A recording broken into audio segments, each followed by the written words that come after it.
Hello, everybody. Turn it up. I'm gonna plug in my Switch so it's ready for I tonight. wanted to ask you a secret question, but it's too late. I'm staring at the Switch. Here, I'll mute us. I'll mute us again, or I'll just mute you. No. All right, fine. No. It's okay. I'll ask you afterwards.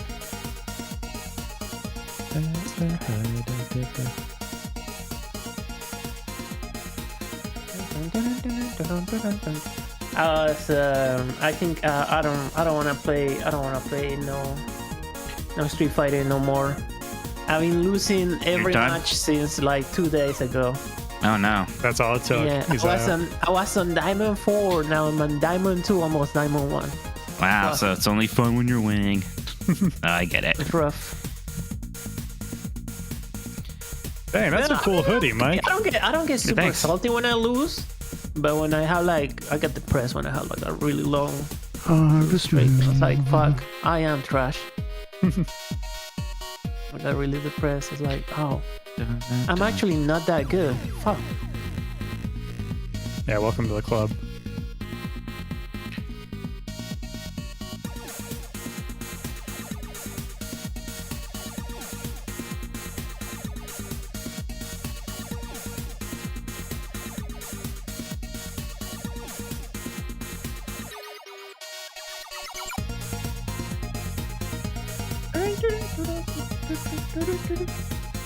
Mike, window check. How's the window situation over there? Yeah, window. What are we doing? Open? Close? Oh, it's pretty open, especially since I'm wearing this kind of big hoodie jacket thing. Okay. Oh, is it becoming chilling over there? Oh, I hope so. Yeah, for sure. Yeah. It's open, especially once the sun goes down. It's open more often than not now these days. It's chilly here too. I don't know what's going on. It's supposed to, I guess, one day it's super hot and one day it's super cold, and it's like fucking me up. It's that time of year for us where it's like, it's always cool outside, so we just leave the window open, then maybe put on a sweatshirt if we get cold, and that's always comfy. I like that. Comfy cozy. That's right. Like, why is Sean low? Then I realized it's because I lowered him that one time he was screaming so loud about Battlefront 2 that he like destroyed his microphone. You had me worried here. I brought my settings up again because my mic was freaking out again during TNT. Oh yeah.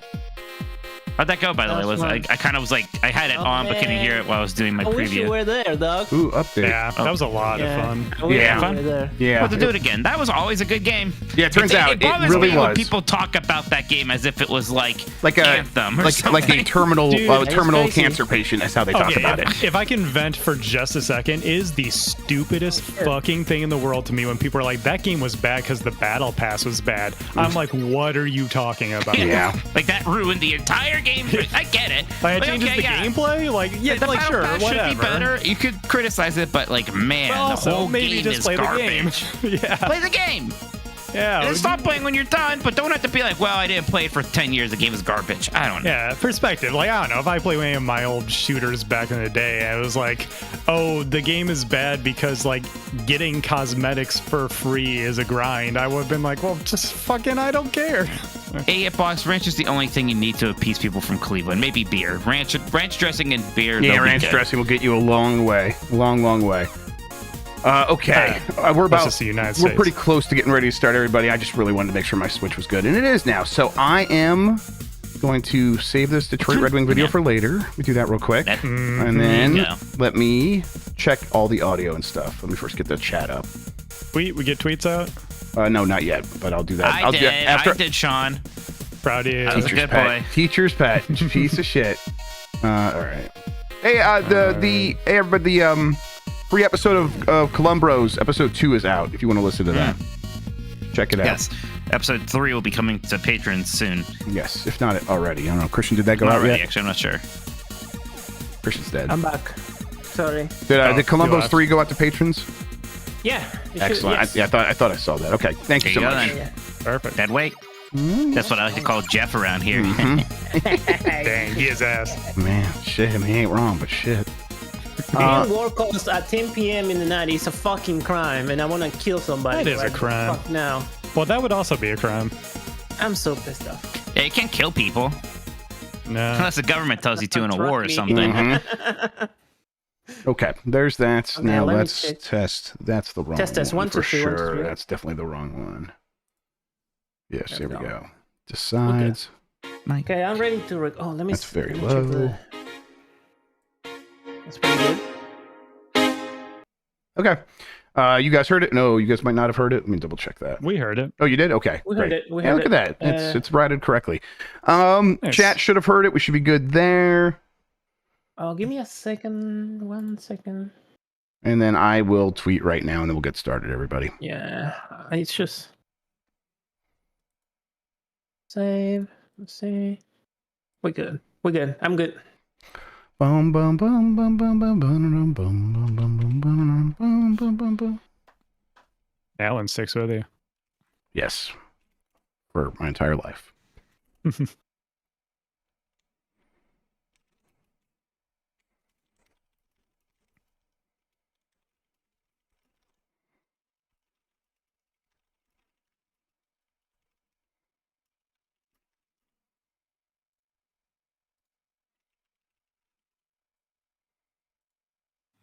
Dun.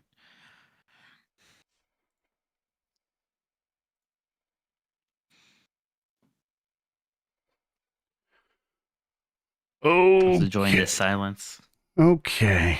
Finally, peace and quiet. All right, I think we're good, everybody. We're good. Yeah, I tweeted. I am. Where are we there? And then there's that. I just need the rundown here. Okay, we're good. Mike, you ready? Yes, sir. I'm feeling tired tonight, so I might try to like rush through it. I was kind of started to feel maybe a little bit If sick. you don't feel well, that's fine, Jeff. We're gonna be good. Don't worry. Cool.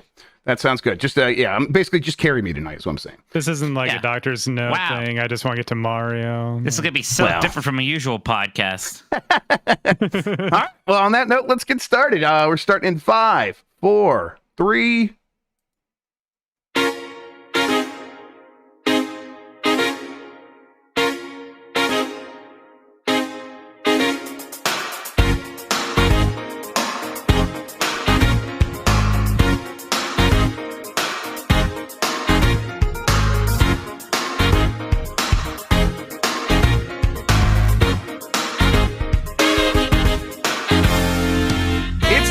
You're busy. Let's do this. Welcome to the Game Mess Decides podcast. This is the podcast where we decide everything about the world of games so you never have to think for yourself. I'm your host, Jeff Grubb, and with me is... I thought your name was Def Grubb. I'm Jeff Grubb. I'm Def Grubb. I messed it up again. I'm Def Grubb. With me is... Mike Minotti. In today's episode, the king is back on Skull Island. Hexen really could happen. And Mike Minotti. Mike Minotti. Mike Minotti.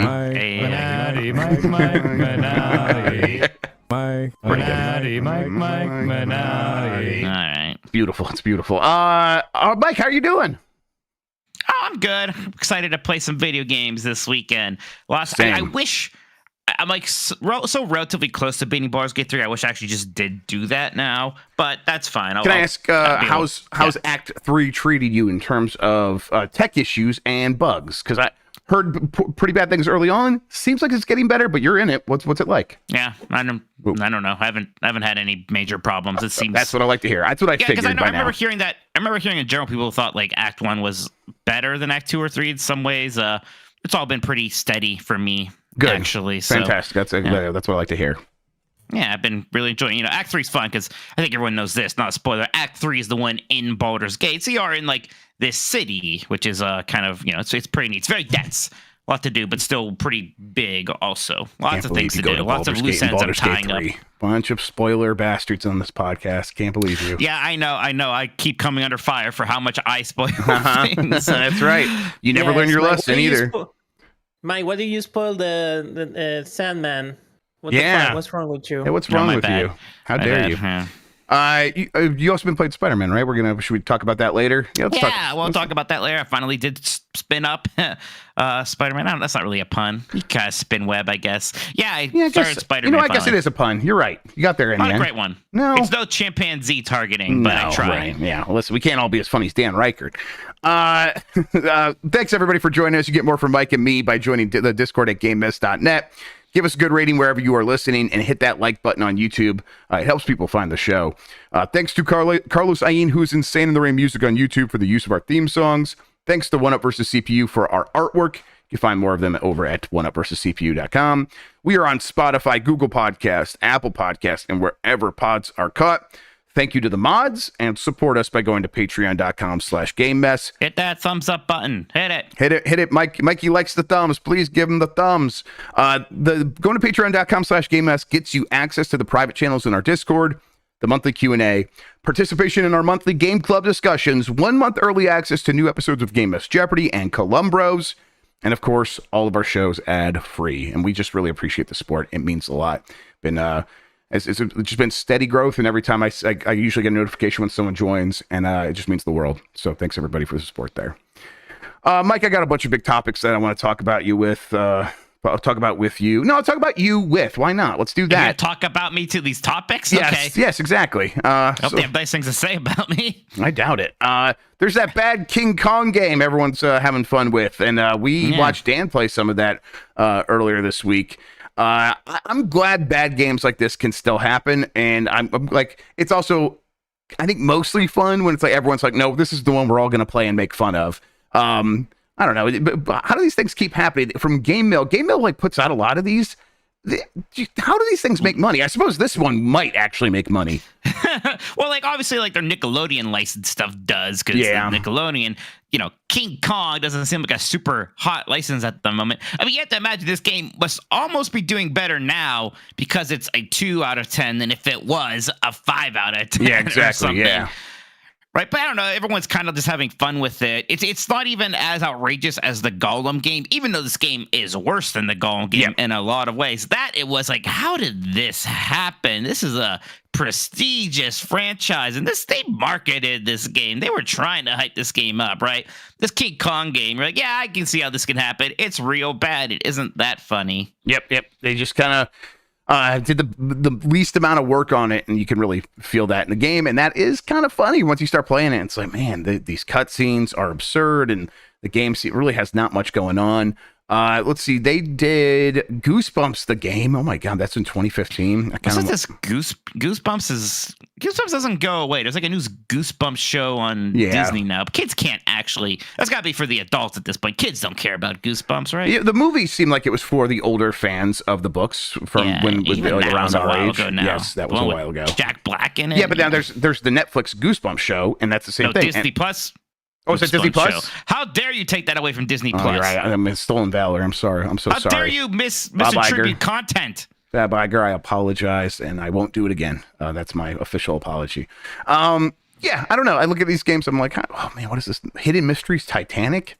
That's from 2016. Oh, man, it's got a positive rating. It's got a positive rating from Game Now. Yeah, I don't know. I had a lot of fun watching Dan play. I do have this game. I think I might be happy just watching Dan play it, though, for now. Yeah, that'll be good enough for me. I mean, I love playing bad games. There's too much good stuff to be playing right now. So I mean, you might look funny in a monkey suit if we were ever to blade you with this. And I have my own bad game coming up soon enough, so yeah, I'll be fine. I'm free of the blade for now. Yeah, you are free of the blight. The original Switch reveal trailer has been removed from the Nintendo's YouTube channel, probably for licensing issues, Mike. There's no official statement about why this happened.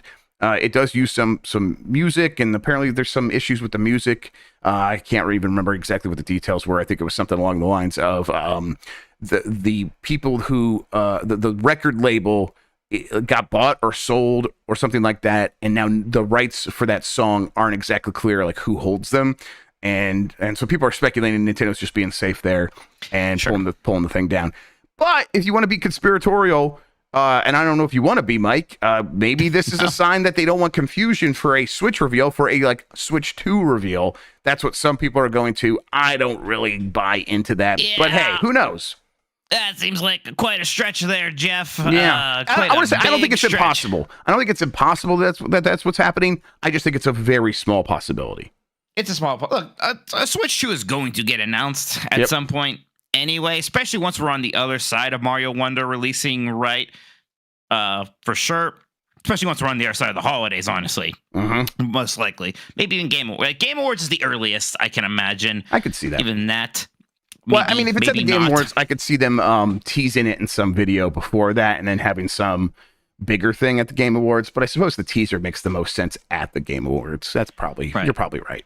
maybe like that's just the earliest. Like, yes, I'm not sure if I'm going to see it there, but yeah, I don't know. I don't think you would have to delist this one YouTube video in order to help confusion. I know maybe they're paranoid about what happened with the Wii U, but I mean the problem there was that the name was just bad. If it's called something more distinct, we're always like a Switch 2, then people shouldn't get as confused when Googling for information about it. Yeah, you would hope so, but it's Nintendo and they might be bad at naming things again. You never know. Hey, Jeff. Yeah. Oh, sorry, go ahead. You have a thought about this. I was going to completely pivot. I think I was going to move away too, so why don't you go ahead and tell me what you're thinking? Did you beat Sonic Superstars? I'm like right at the end. I'm on the last level. Are you sure you're on the last level? I guess I'm not sure if I'm on the last level. I think I've just beat the snow level. Or maybe I'm about to beat the snow level. Okay, yeah, you're quick. Like, you better do that like right after this. Yeah, that's the plan. Yeah. Yeah, that last boss is bullshit, and like I saw some people online say it like took them hours. It didn't take me that long. Well, what the fuck? What do you mean? You're not good at Sonic like me. Yeah, I'm not good at Sonic. What the fuck do you mean it takes hours to be the fucking boss? Some people are real confused. What the fuck are we talking about? What? No way. What? I know you were like, hey, Jeff's not gonna like this final boss. Yeah, you're gonna hate that boss, Mike. Let's be clear here. You are saying you don't like that boss and you think it's bad, and you're using me as a defense so you can criticize Sonic without saying something bad about Sonic. No, I'm just saying. Let's be clear. You're gonna want to play Mario, and it's gonna be like available to play when we're done with the show, and you're not gonna be able to yet because you have 3 or 4 hours of Sonic Superstars to play because this boss is gonna take you. I'm trying to help you.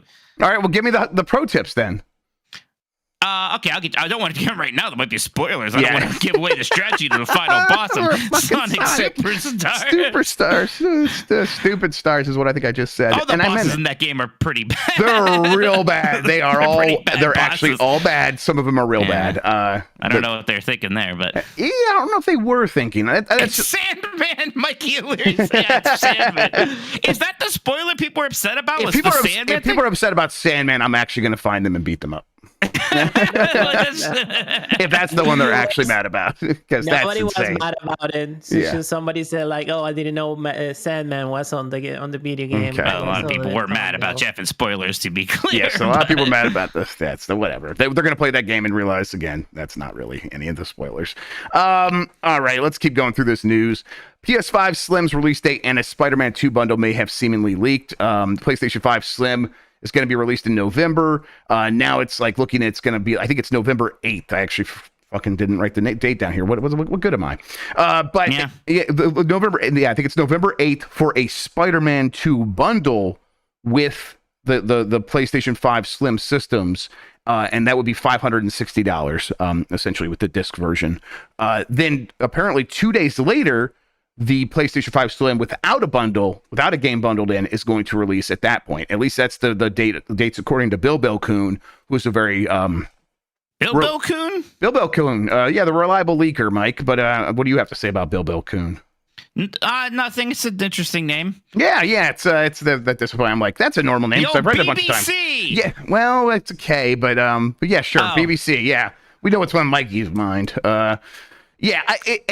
Whatever. Well, this is I think this makes a lot of sense because I think Sony knows that Spider-Man 2 is going to be its biggest fucking thing this entire generation, and so lining up your new hardware release with that game, even though the game will have been out for a while, obviously it's coming out tonight or whatever. Still having that game like ready to go as like the first initial push for the Slim is going to help a ton, probably. Yeah, I mean, absolutely. I mean, this could be their biggest exclusive for the console, really, right? Mm-hmm. Yeah. What was the best-selling PlayStation 4 game? Was it Spider-Man? It's a game called Marvel's Spider-Man. Best-selling, fastest-selling, and best-selling, I think, PlayStation exclusive of all time is what they said, right? Right. Actually, yeah. You know, they're going to have some stuff obviously coming out. Wolverine, presumably a Ghost of Tsushima 2. Yep. What is actually Spider-Man 3 probably by the end of this generation. At some point. Yeah. What is announced that we know is coming from Sony's first party still? Not much. That's a company that's going to have to announce some things here soon, huh? Yes, exactly. And I've heard some Sony fans that have like Sony fan podcasts talking like, hey, you know, in the past they would tell us stuff really early, and so hey, I just want to they're like trying not to be too anxious about it because they're pretty happy with the games that they're getting, but they are beginning to say it's weird that we haven't had like the big here's what's coming out over the next 2 years beyond Wolverine. It's pretty much just Wolverine now, right? that's it. I mean, again, we assume Sucker Punch's Ghost of Tsushima 2 cannot be very far behind. Yes. And like what else is Naughty Dog doing? Is it just Last of Us Part 3? It could be. That could be announced at any moment. But that was a game. I mean, when they announced Last of Us Part 2, it took forever for that thing to actually come out after getting announced. Yeah, I know, so it can't be that long again. Yeah, and that one, like anything from Naughty Dog, just feels so far off. I mean, especially when they had to put their multiplayer game on ice. So yeah, it's a strange time. But I bet once they do have another big event, that should answer a lot of those questions. I would imagine. What's Team Asobi up to, for crying out loud? That's a really good point. That's the one where, like, this entire year, as we were getting Sony events, I'm like, well, Team Asobi, we'll hear what they're doing, and because VR was here. At the very least, they're going to be doing a VR game. Not even that. So we'll see. It's almost kind of good, because now I'm like, okay, maybe they are just making. But what if it's a VR game next year? That would be really depressing. Yeah. Right. That would suck so bad. We'll see. Mike, any chance you're gonna like upgrade to a Slim? I can't remember if I asked you this or not. No. There's not. No, absolutely not. Yep. It'd be really silly for me too. I think if it was I could see some people doing it if it had like 2 terabytes of storage, but just going from 825 gigabytes to 1 terabyte. I don't see many people making that choice. Although, some people are wild for new hardware no matter what. And I don't blame them. I do that with Nintendo, so I get it. Ioneo's new handheld looks like a Nintendo DS successor. Ioneo is the name of the company, and they put out a ton of these handheld PCs of a bunch of different varieties. But recently, it's been getting closer and closer to stuff like Steam Deck. I say closer and closer. Some of them are more powerful than the Steam Deck. I have been expecting someone to do a DS-like console, a handheld console from China for a while now.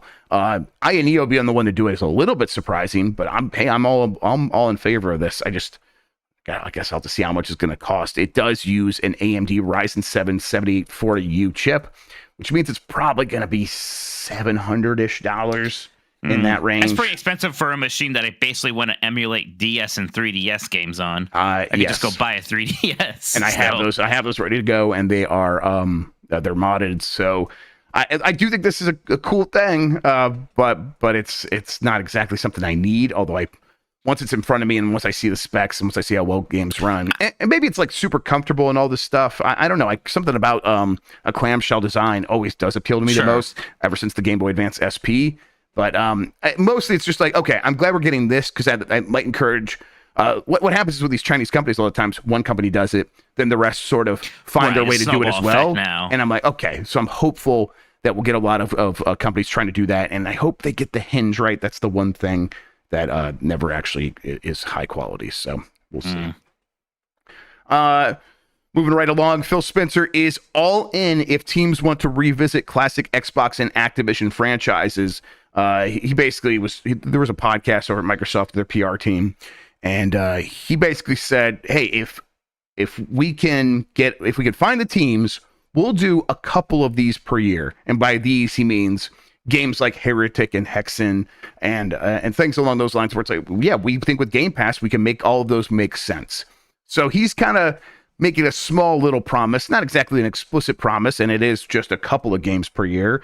But that's better than what we were getting from Activision. How hopeful are you that that's actually going to come to pass? I mean, it would take a little bit anyways, but gosh, correct. I mean, that's, we were just talking about Sony and how much I wish that they could fill out their schedule by reviving some of their older classic franchises. Less stuff like Ape Escape, or even like a Jet Moto or Twisted Metal, some of the stuff we just don't hear from anymore. But yeah, Microsoft has access to a lot of this stuff now. I mean, so from what they acquired, sure, Hex, but even from within their own catalog, I always scream about Crimson Skies and how much I want that back, right? Yep. I would love it. I guess the question is, like, who out there has the studio that has the time in the will that wants to specifically be like, hey, we're going to be the team that brings back Blinks the Time Sleeper, because that's what we're all really into right now, right? Yeah, and it's making games, especially at a big corporation, a lot of that's politics, and it's building coalitions, and it's building agreement across a bunch of different departments, and getting all these people to say, yes, we all believe in this and we want to do this. And I think for some of these classic franchises, that'll be easy, and for most of them, I think it'd be very difficult to say, let's make one of those, as opposed to trying something new. And I think we see that play out with the current crop of Microsoft studios that have done stuff like, Obsidian, hey, you want to spin up something and go try something? You want to make an old game? Like, no, we're going to make Grounded. And not Obsidian, but Tango Gameworks making Hi-Fi Rush and things like that. And then Obsidian making Pentiment. So it's like, I think that's I'm glad that they're doing these new things because I like most of those things. They're all very good. Except for Grounded, you fucking can't stand Grounded. You won't shut up. I mean, listen, bury that thing in the ground is what I always say because I think I'm very clever, and you keep rolling your eyes, but I'm going to keep saying it.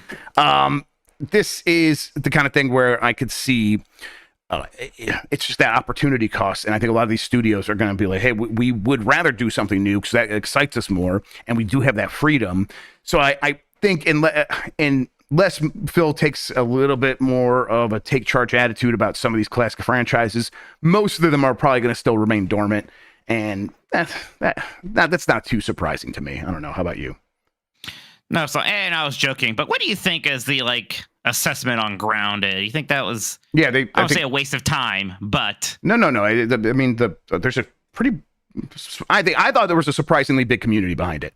Okay, I never hear anyone talk about it. When it was getting near when it had its 1.0 release through the end of the year, there was this push from people to be like, I'm going to try this for Game of the Year stuff, and a lot of people came away from it really positive. At least the people I was listening to podcasts talk about it. I never really had a chance to actually try playing it with other people in any real way, and I kind of wish I did. But it's I think it turned out to be a pretty good one of those survival games. Sure, I think that whole genre kind of flies over my head a little bit. I think you're Grounded definitely not alone. I'm a little skeptical. People like Grounded is big. It doesn't feel like it's a big deal to me, but if you say so, chat. I think maybe in the Xbox community it might be pretty big. I don't think it's like Sea of Thieves big, right? Sure. Yeah, where's this Monkey Island DLC, huh? Yeah, exactly. If you want to convince Mike, get some fucking Monkey Island DLC in there. Maybe Grim Fandango. I like Grim Fandango. You know that game's turning 25 at the end of the month. How about that? Grim Fandango. You got any jokes for that game that you're going to submit? I got to work on them. I'll be very excited to see what you come up with. All right. Let's just those last bit. The Circana report, the NPD report was out. Starfield was number 1. Mortal Kombat 1 was number 2. That's a confusing thing to say. The EA Sports FC 24 was number 3. Then Madden. Then Payday 3, NBA 2K24, and the Crew Motorfest at number 7. I think it's a pretty good showing for the Crew Motorfest, Mike. It is, and yet I think a lot of people. I like the Crew Motorfest. I know you do. That's why I was giving you your opportunity here. Yeah, it's pretty good. Yeah, I think more people should play it. It's good that it charted a lot of big games. Yes. There's a lot of releases, man, and that's October's supposed to be the crazy month, so look out.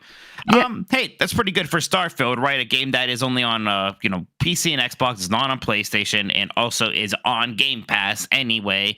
It still beat a huge release like Mortal Kombat 1, which is on everything, including Switch. So yeah, it's pretty good. More than pretty good. It's very good. Yeah, it's impressive. I think we knew the game was selling well and performing well. I think I was never really too much of a question, and yet still a little surprising that it beat Mortal Kombat 1, a game that we knew was going to be massive, a huge success and a big seller. And then as far as hardware goes, Xbox was number 1, or at least they said it was the biggest. It was the only one that had growth. I don't know if they said it was number 1 for the month or not. Let me actually scroll down here and see what they say. Video game hardware spending fell 8% when compared to a year ago to 451 million. Single-digit percentage growth in consumer spending on Xbox Series hardware was offset by declines across both PlayStation 5 and Switch. PlayStation 5 remained the best-selling hardware both in terms of units and dollar sales during the month. Okay, so yes, PlayStation 5 still outsold the Xbox, even though Xbox was up and PlayStation 5 was down. But Xbox ranked number 2 across both measures.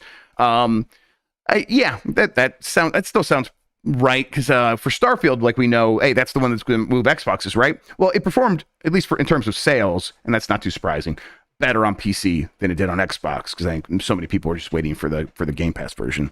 Sure. But yeah, I think this was the one that was supposed to move Xboxes. I don't know. How do you feel about the health of the console at this point? I guess it's a little.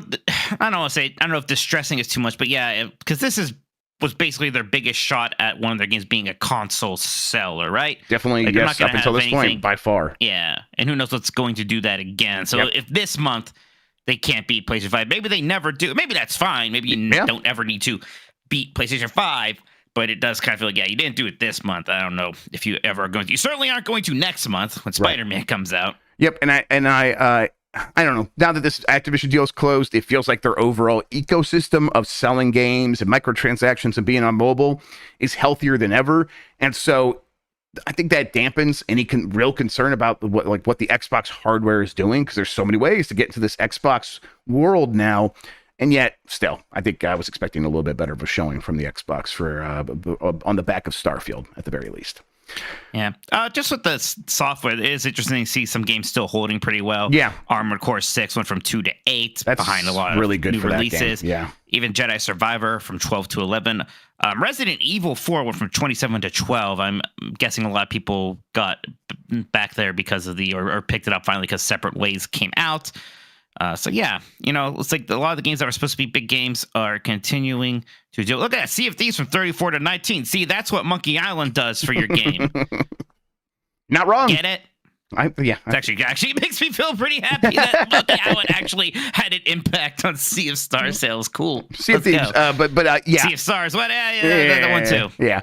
I wonder, is it really Monkey Island pushing that? You think? What else could it be? I don't know. That's why I'm asking. I have no idea, but I guess maybe. It's gotta be. Maybe. At the very least, announcing new content for it probably did push it a little bit. Yeah, I mean, it's like big content. Yes. So, I mean, maybe that more so than the Monkey Islandness of it. But I mean, hey, that stuff is good. That stuff is very good. Yes. So hey, cool. Yeah. I mean, the rest of the list is a lot of known quantities and like perennial hits and games that were from earlier this year. Hogwarts Legacy and Zelda, Tears of the Kingdom, Minecraft, Mario Kart 8, things like that. Knubel's saying that season 10 of Sea of Thieves did add private servers, so that might be something too. I don't know when that came out. A lot of people are very into the idea of playing in a world where you aren't constantly getting attacked by people who are better than you. I knew right. That was a big complaint from Sea of Thieves players for a really long time. It is hard for newbies because you do you're gonna have no chance for a bit there. Yeah, and there's gonna be a crew of people who have played like 10,000 hours because there's apparently a lot of people who Sea of Thieves is their game. All right, look, I'll go back a second. Everyone in chat, you should have all been talking about how much you loved Grounded before. I had never heard anyone talk about Grounded, then I disparaged it for a moment. And everyone is apparently You're just like, I didn't think it's that big. Grounded fan in the world, apparently. Apparently, it's the biggest game in the world. I had no idea. Are they providing any data, or is there a lot of anecdotal stuff? Somebody said it had 15 million players, which, sure. Betty, shush. Quiet. I'm yelling about Grounded. Yeah, we'll see. Fair enough. I do think Grounded is bigger than you realized. I don't know if it's the biggest thing in the world. That might be a little bit much. We'll see. All right. We got a bunch more coming up on this podcast, including a closest to the messy pen. We're going to talk about the best, or no, we're going to do the Mount Rushmore actually for you today. We'll get to all of that after we read some super chats after this break. See y'all in a second. Hey, we are on the break. Gosh. Hey, shut up, Penny. Penny's a big Grounded fan. Like Penny, shut the hell up. I remember Jeff talking about this back then. Grounded did do decent numbers. I just found the Xbox Wire article. Apparently over 10 million players. Yeah, but I know, but Game Pass, that's why I know games like that are big. It's like Sea of Thieves. Like Sea of Thieves does really well with the casuals because my friends have coworkers at each of their different jobs. That's what I'm saying though. It's like a Sea of Thieves where people they're getting into Game Pass. Mike, I agree it's popular. 15 million players. We can't do this thing where you just keep saying the numbers are wrong, dude. World of Warcraft at its height had 15 million active players. Active subscribers, and that's people paying money. That's very different. That's a tough comparison, Mike. I understand. Yeah. I understand. Yeah. The players for Xbox, because it's like if someone tries it in Game Pass once and then never tries it again, that counts as a player, right? So yeah. And that's what I'm trying to get across. It is a lot of people just checking it out. Right. So it got into a lot of people's hands. Yeah, but it is not nearly as impressive as something like that where people are paying or anything on top of a subscription. What was the Microsoft game recently that they were like, hey, if this game doesn't get a certain level of players, certain level of monthly active users, we're gonna have to like stop and putting money into it. There was something recently, I can't remember what it was. Penny. They wouldn't have said that publicly. All right, let's get going. Jeff's No, stop distracting him. I think that was data that came out of the leaks. I think. Okay. Yeah. Okay. Sorry, it was Fallout 76. Thank you, Christopher K. Yes, it was Fallout 76. So I knew they have this high bar for keeping these games alive. So I won't imagine if Grounded's still going. That it must be some certain level of monthly active users. Play Grounded. Let's play Grounded. I would love to play Grounded. Actually, maybe we should do that. Yeah, fun, I guess. All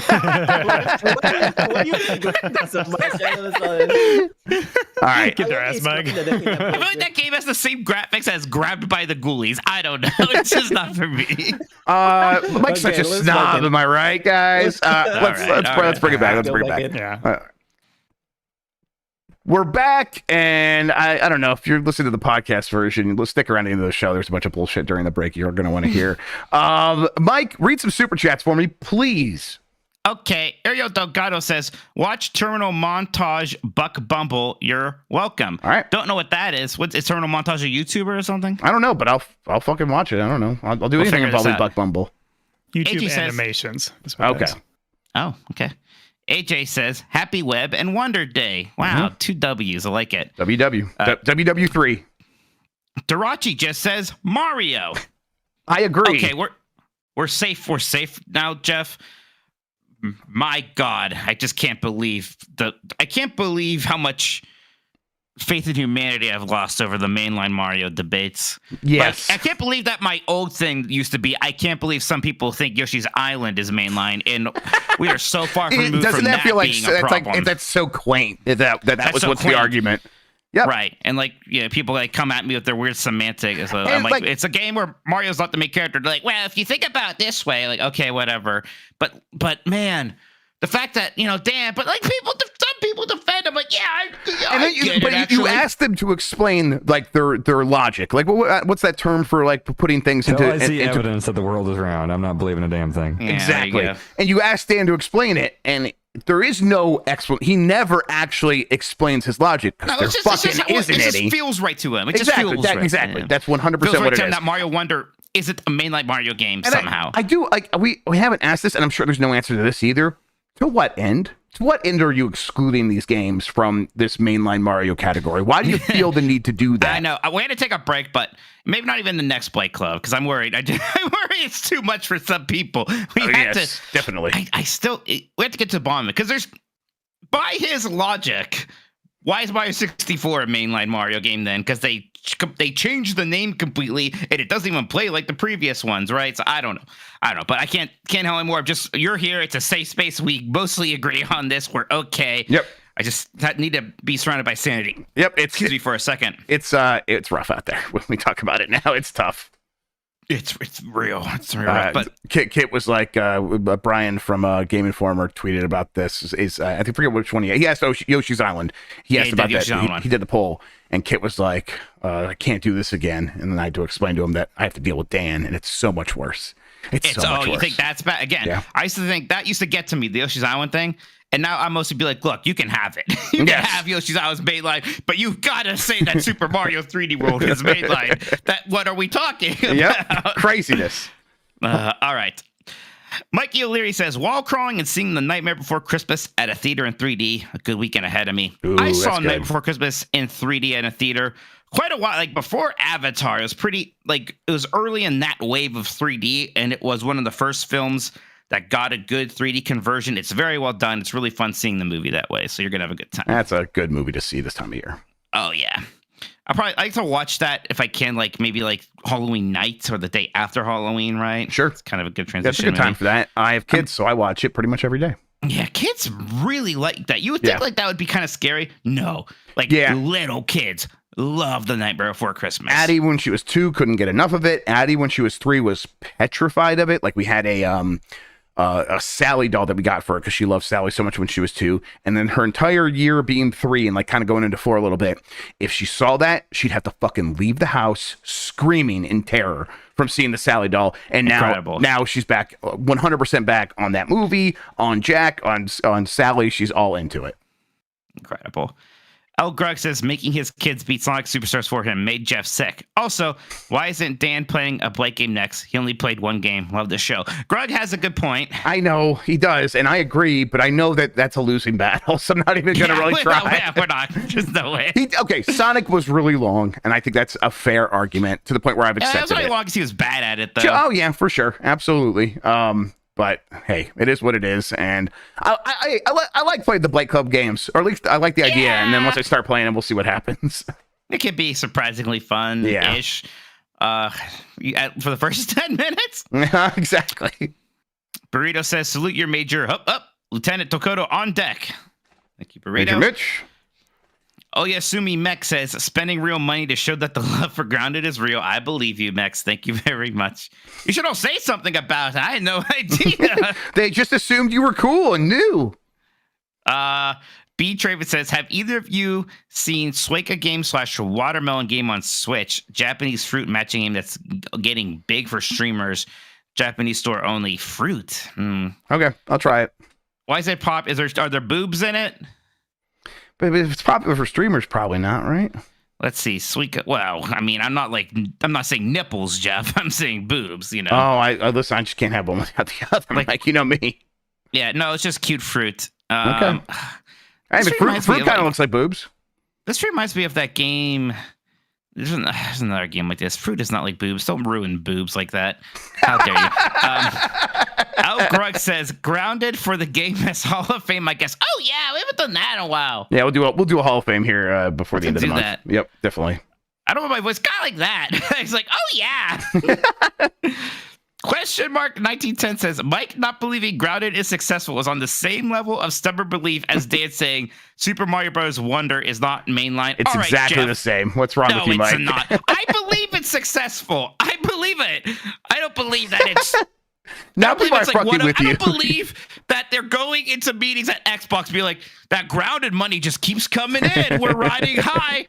Good, thank God for Grounded, you know? No, I don't believe that. I'm sorry. Let me check the Steam stats on it right now. And then Lurkin with Mike Kirkin says, I named my kid Grounded. It was such a good game. Incredible. I mean, listen, I know it's an Xbox game and it's Game Pass.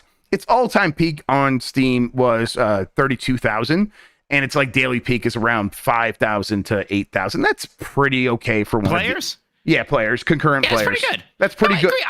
I believe that it was successful. Yes. I don't believe it was. I don't believe it's a monument success. That's. I check Sea of Thieves. Let me check Sea of Thieves. Yeah, what's Sea of Thieves? For comparison. Like I would imagine Sea of Thieves would be like what's your guess? 5 times more popular than Grounded. So that's about right. So like the 24-hour peak for Grounded today was almost 5,000. This is not quite 5 times more, but the Sea of Thieves is 19,000. So that's its today peak, and it has an all-time peak. I was wrong. I thought like maybe Grounded like did nothing, so I was wrong for sure. Okay. Don't worry. There you go. I admit it. All right, that's it for the super chats for now. If you all want to send in more super chats, we will be happy to read them. In fact, we will be obligated to. That's the contract that we've signed. All right, thank you, Mike, for reading those. We're gonna take another quick break while we get set up for Closest to the Messy Pen. We'll be right back after this. All right, let's do this really quick. This is a break. Let me do. It's a break. It's a break. It's a me. It's a break. It's a barake. It's a Tico barake. Man, we should get Mike to audition for Mario. Yeah. Oh, yeah. Next one. It's a me, a Mario. Yeah, they can send me a recording booth in my jail cell. It's fine. Mike Minotti, Mike Minotti. Where is it? Mike. Minotti, Mike. You guys, that one drives me insane. Oh, good. No, man, you should never have told us that. Can you at least put the yellow one on there? You should never have told us that. I hate that. How do I delete things? Yeah, let's fucking go. Remove his admin privileges. All right. There we go. All right, I'm going to bring us back in. Okay. We're back. More podcasts. You're welcome. Mike, we got a game to play, and that means it's time to hand the show over to Sean. Hello, yes, it is time once again for everyone's favorite game show within a podcast, closest to the messy pin, which we have a very special one tonight. I'm very excited for. And I'm glad that some of the conversations this episode have gone a certain way because it's closest to the messy pin, Dan Reichert edition, everybody. God damn it. I would like to give a shout out to R. Wolves in the Giant Bomb chat for suggesting this. So wasted his Dan in this picture. He's so handsome. This is presented by me, Turbo Sean, powered by Game Informer, executively produced by Benji Bop. So here's how it's going to go down. Each round, you will be given a certified retro game, 10 years or older. But here's the twist. This week, the goal is to predict the review score as Dan Reichert reviewed it at Game Informer. Oh, I like this. This is hell. I like this. As always, we use the closest to the pin scoring system. Every point off that the guys are, they get 1 add to their score. If they get it exactly right, 5 deducted. The goal at the end, golf rules, is you want the lowest score possible. So, first and foremost, you know what? I can't remember who won last time because it's been a little bit. So let me just flip a coin. Oh, it's almost certainly Jeff. He's I was on that win streak there for a little bit. Other than F-Zero 99. Mike, it's you anyway, so that works out perfectly. All right, All right, so Mike, you will be telling me what you think Dan gave Massive Action Game on the PlayStation 3, January 26, 2010, based on one Dan Reichert review. One of them's 2 for some reason. Let's see. It's a game where you shoot people, and Dan does have a simple mind like that. I don't know if Dan has a lot of PlayStation 3 love. I wonder if was Dan like kind of like one of those not Sony haters, but you know, there was a pretty big wave of people who were relatively down the PlayStation 3. I could see Dan being part of that. He prefers his Xbox to the PlayStation 5 right now for multi-platform games. Yeah, but I'm sure he also most people did prefer the 360. Yeah. That's what I'm getting at. I think that that comes from that sort of thinking. Yeah, I'm gonna guess he gave it like a 70. 70. Okay, Mitch is going with 70. Got it. I'm gonna go with a 68. A little bit lower. A little bit lower. Like Dan mentions his scores every once in a while. I don't ever know how low he goes. This might be a bad play. Right. This is also 2010 video game reviews where 70 is like it's trash. Yes. Okay. Well, Massive Action Game, the game where Dan said an impressive player count can't overcome generic gameplay. He gave a 70. Let's fucking go. Why don't you just marry him? Yes. God. We were buddying out over David Letterman stuff on Twitter last night. Oh, man. Yeah. Oh, yeah. We're best friends. Don't be jealous. Incredible. All right. Well, they're nemesis anyway, so that works out. Yeah. Game number 2, Jeff, I need you to tell me. To be clear, Game Informer is a 1 to 100 scale. It is, right? Yeah. Is it? Game number 2 is Borderlands 2, the Xbox 360 version, released September 18th, 2012. Dan Reichert review, Jeff. Okay. Borderlands 2. I think there was a bit of a diminishing returns from Borderlands 1, but not much. I am gonna... let me think here. To be fair, because I read this in chat, Jeff, they are increments of that's right. It's like 9.25 or 9.5. I'm not going to do that, though. I'm going to go with 80.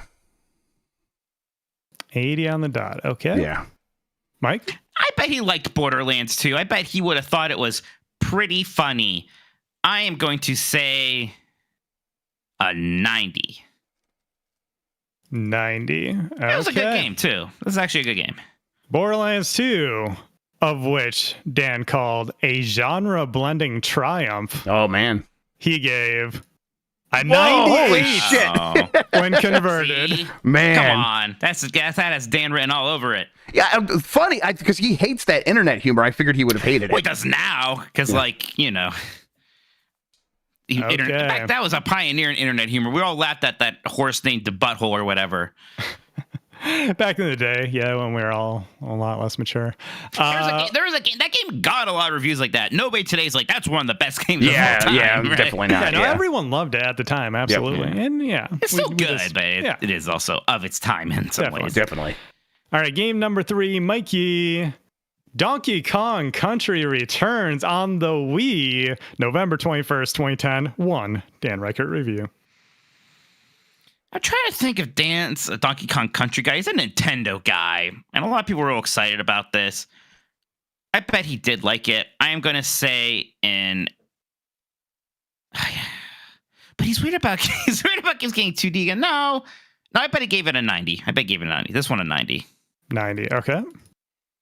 I'll go with an 88 and hope I just get it spot on. 88. I don't see it happening. Is my thing always say Mitch on this game scoreboard, by the way? Maybe. Well, Dan Reichert said that Donkey Kong Country Returns is a retro's revival that eclipses the originals. Jeez. And he gave it a 95. Jesus, wow. You really liked that one. I thought it was really good when I played it, too. Yeah, I kind of got bored by it pretty quickly, I remember. Did you play the Wii or the 3DS 3DS version. Okay, me too. I know people like Tropical Freeze better, but I actually think I like the original. People like Tropical Freeze better, and I was like, yeah, that was fine. Yeah, I remember being real easy, a little too easy. All right, well, approximately halfway through the game, for the audio listeners, Mitch is sitting at 8 points on the board. Jeff is sitting at 27. Wow. That's pretty good if we go the reverse scoring system. With the power of Dan Reichert, I'm going to finally win a game. All right, well, Jeff, it's your turn to pick first. I need you to tell me what you think. Dan Reichert gave Hulk Hogan's main event on the Xbox 360 on October 11th, 2011, based off of his one review. I don't know this game at all. I think it's a bad game, but I don't really know. So I'm just completely guessing blind here, and I'm gonna guess a 45 just to make a real chance here, give myself a shot. Okay. Even though I have no idea. Well, it's got to be that low because this is the awful Kinect game, and Dan doesn't like Hulk Hogan. So I'm gonna go 30. I bet he liked it even less than that. Okay, Jeff's going 45. Mitch is going 30. Well, Hulk Hogan's main event, of which Dan said, eat your vitamins, say your prayers, and play literally any other game, he gave a 10. Whoa, holy shit. Man, that's awesome to give it that low. Woo!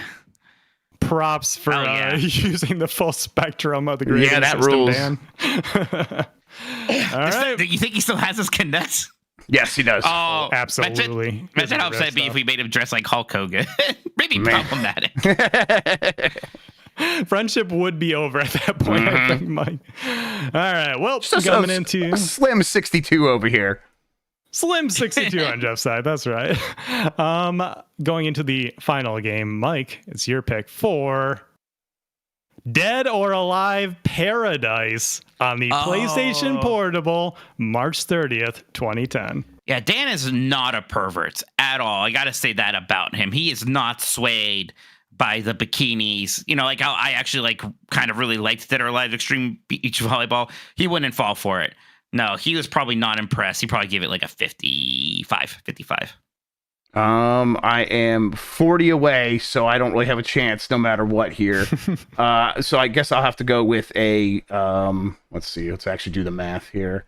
If you're at 55, you gotta hope for another 10 again or something. Yeah, exactly. And there's no chance of that, but I'm gonna have to try no matter what. So let's see here. That's 34, right? So if you get, quite a ways away and get perfectly correct. Yeah, for sure. But that seems unlikely. So I will go with a 20. 20. Okay.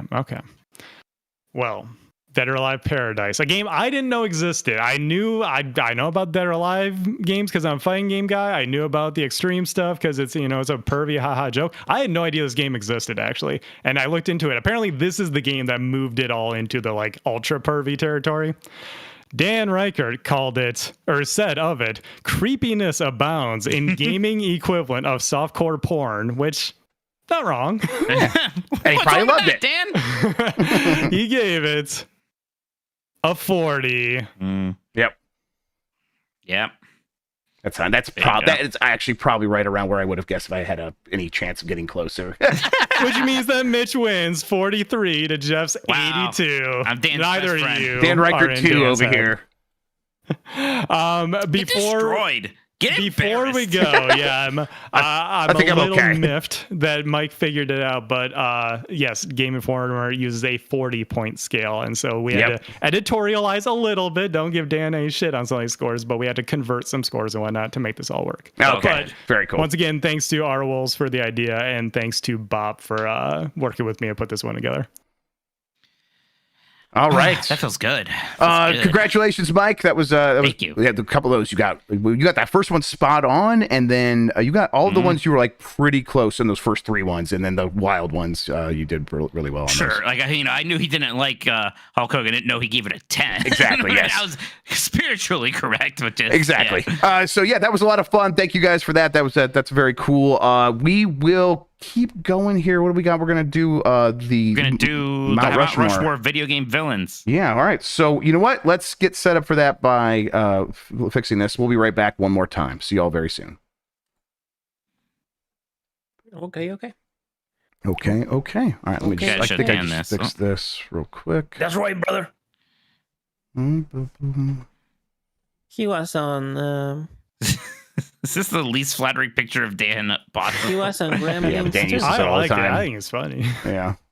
He looks like that guy who played Bucky or the Winter Soldier, was like unemployed younger brother.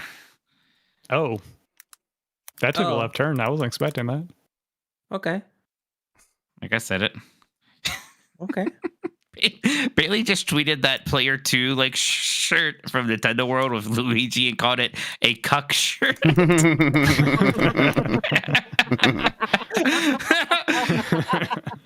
gonna say haha, but can you get me one? Haha. Okay. That one got me I better good. not. That one got me so fucking good. I'm dead. I can't take it anymore. Like the whole point is supposed to get like the Player 1 and the Player 2. Imagine you just walk around with only the Player 2. Man. Cuck shirt. Okay. Let's bring it back. Am I good to go stream? Yes. Let me actually fix that real quick. You're good to go. All right. Okay. There we go. All right. Let me know when you're ready. Sorry, I was looking at that tweet. It's okay, Brown. I'm gonna bring it back after I fix this. There we go, and then bring it back right now. We're back, and we are going to do a Mount Rushmore of video game villains. That means we are going to try to pick 4 of the most important, most influential, however we need to define it to get them up on this mountain. That's what we're going to do.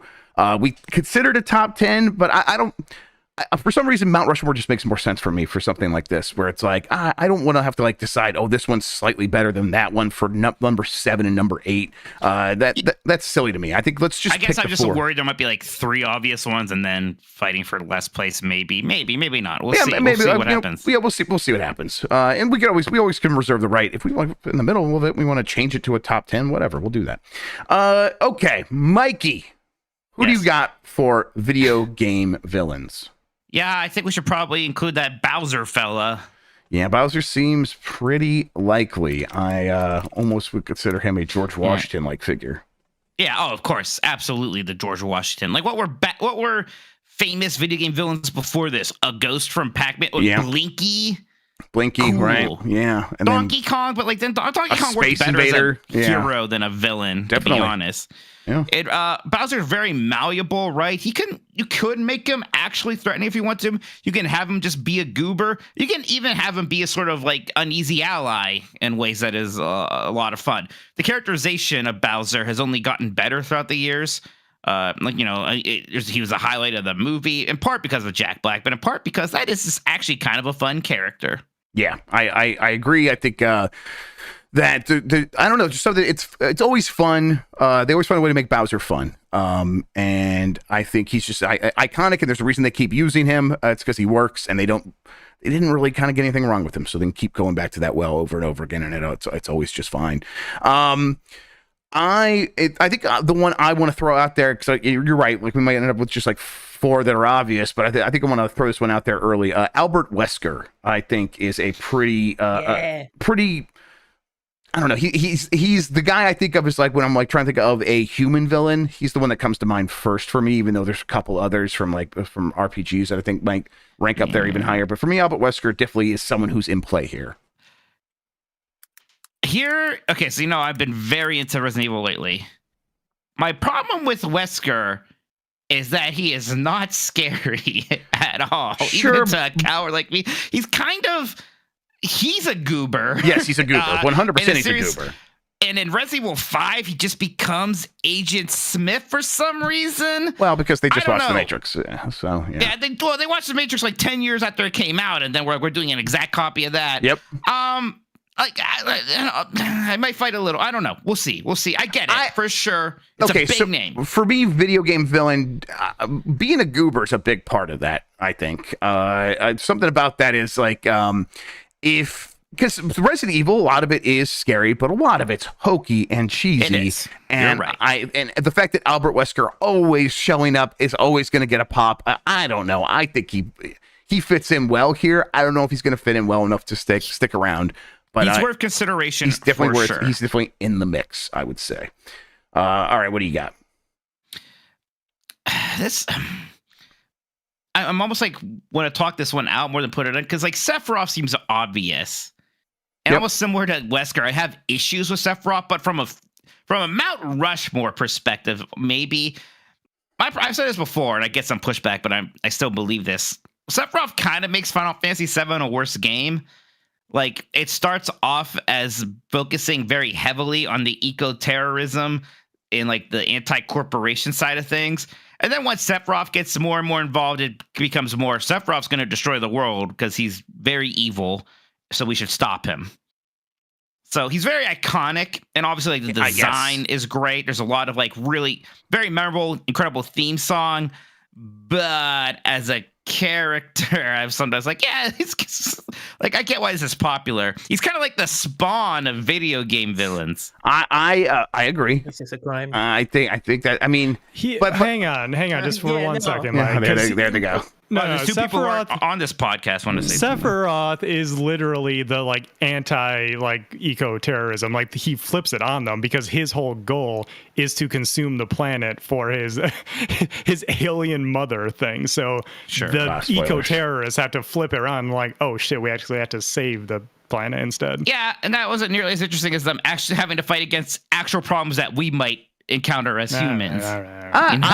Kefka poisoned that lake or whatever, that river. Kefka's much better. Yeah, because Kefka is just like actually just straight up evil and loves it, right? He adores it. And he also succeeds. Is there any chance we can put Kefka on this list instead of Sephiroth? Oh boy, with that, I'd be chatting and saying, Kefka's a better because pick. I think Kefka's better. I think if you've asked most of the Final Fantasy fans, I think Kefka's better. Kefka's a better villain.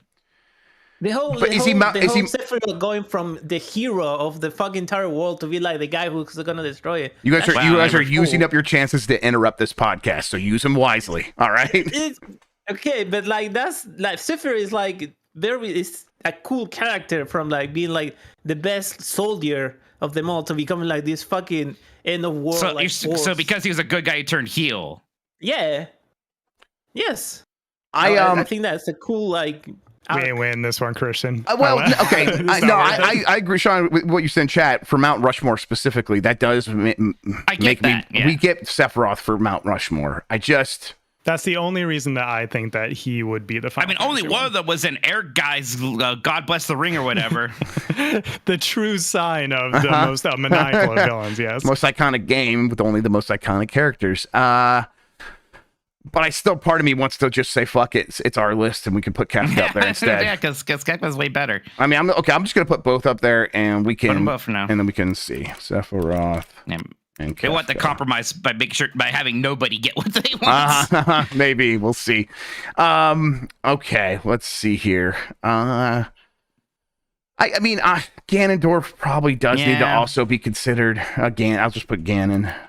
There we go. No, put Ganondorf, because I feel like specifically it's Ganondorf that you're right. more than Ganon. Like, before the Ganondorf from Ocarina of Time, yes. I didn't even really need it to keep being Ganon. It almost kind of seemed like this almost a lazy thing. But then like Ganondorf is when it became kind of cool and iconic. Yes. And it was neat to see like somewhat different takes on that. Like Wind Waker had the slightly more stoic, like almost like old wise man Ganondorf. That was really cool. We just recently got the new take in Tears of the Kingdom. That was good. I mean, yeah, Ganondorf. I don't know, but probably from Ocarina of Time, just him being in that castle and looking over at Link through the window, or looking at who does he look at Link or Zelda through the window and scaring them. I don't know. Those moments are super burned into my brain. It's just like, that's cool. That's interesting. I like this. He's scarier than Albert Wesker from the horror franchise. Oh, for sure. Without a doubt. Yeah, absolutely. Yeah, he's a really strong contender on this list. And Ganondorf and Bowser, of course, they're going to be on there. It does feel like kind of, they probably should be. But we'll see. Yeah. Okay. So I feel like, okay, here's one of my favorites. I guess I kind of have to see what you think of, and this people probably see is coming. I like Dr. Wily quite a lot. Sure. Dr. Wily. We must act quick with Dr. Wily. Dr. Wily. He's been around forever. He's in a ton of games. He's always doing the same stuff to the point where it's like, oh my god, it's Wily again. We got mad and made fun of it. It got tiresome in the NES era. Then it got to points like, nah, we like when it's Wily again. That's actually pretty funny. I just like that his whole design is basically, what if Albert Einstein was evil? Yes, I like it. I've always liked that design too. And I think he's pretty close to iconic. It's just It's a Y, Jeff, for Wily. Wily. Okay, thank you. I had that was like maybe an E. Dr. Wily's trouble is that he is in a game with one of the most iconic heroes, and he doesn't quite stack up to Mega Man levels. And that's tough for Wily, but I don't think that like hurts him too much here. But I think he's gonna have a tough time making the list. Though. He's got one of the best NES songs, Dr. Wily. Level 1 for Mega Man 2. Come on, that's his song. His name's in it. Wow, good for him. Congratulations, Dr. Wily. Okay, this is another long shot. I've got a couple of ones that are maybe more obvious, but I've been playing through these games and I'm a big fan of him. Shao Kahn. Okay, because I was thinking fighting game in general, like. I was thinking about this. Who is the fighting game representative? Because I think a lot of people would say M. Bison. Akira, not Akira, with fucking Akuma. Akuma. Like, I feel like Akuma is maybe not a villain after all. I don't know. I don't quite get Akuma's deal, even though I play as him. Yeah, I see him all the time. Akuma's not a villain. It's like it's an antagonist. No, it's not an antagonist. It's like the rival. Okay. Hero. He's the Shao the Hedgehog. Yes, sure. But I don't know. Like Bison, he's iconic. Is good, but. Again, kind of uninteresting. He wants to take over the world. Okay, sure. I mean, Shao Kahn, I guess, wants to take over Earth, but he wants to take over Earthrealm. His character design is also just great. I mean, that guy actually looks pretty intimidating. Like, of all the people I would be least happy about seeing at my front door, I think Shao Kahn would top that and list, I kind of do want a beefcake on this Mount Rushmore, and he's like the best beefcake villain in video games, I think. I mean, there's maybe some others, but I mean, he's definitely up there for me. I love Shao Kahn. Every time I see him in these games, I'm just like, yeah, fucking A, Shao Kahn, let's go. Because I mean, he's also a goober. With like all these guys, even Ganondorf, a goober. Kefka is not. Well, Kefka's a bit of a goober. Yeah, come on, he's so theatrical and stuff. Yeah. I guess I will say this about Sephiroth. Not a goober. Yeah. Okay. Fair enough. Yes. Maybe he could use a little goober. Yeah, that would only help. It's a video game villain. You got to be a little bit of a goober. So yeah, Shao Kahn. I just get really happy when I see him in a video game. What about GLaDOS? Yeah, that's what I was thinking. That's the more obvious one. I think that's I'm over her. That's the thing, Mike.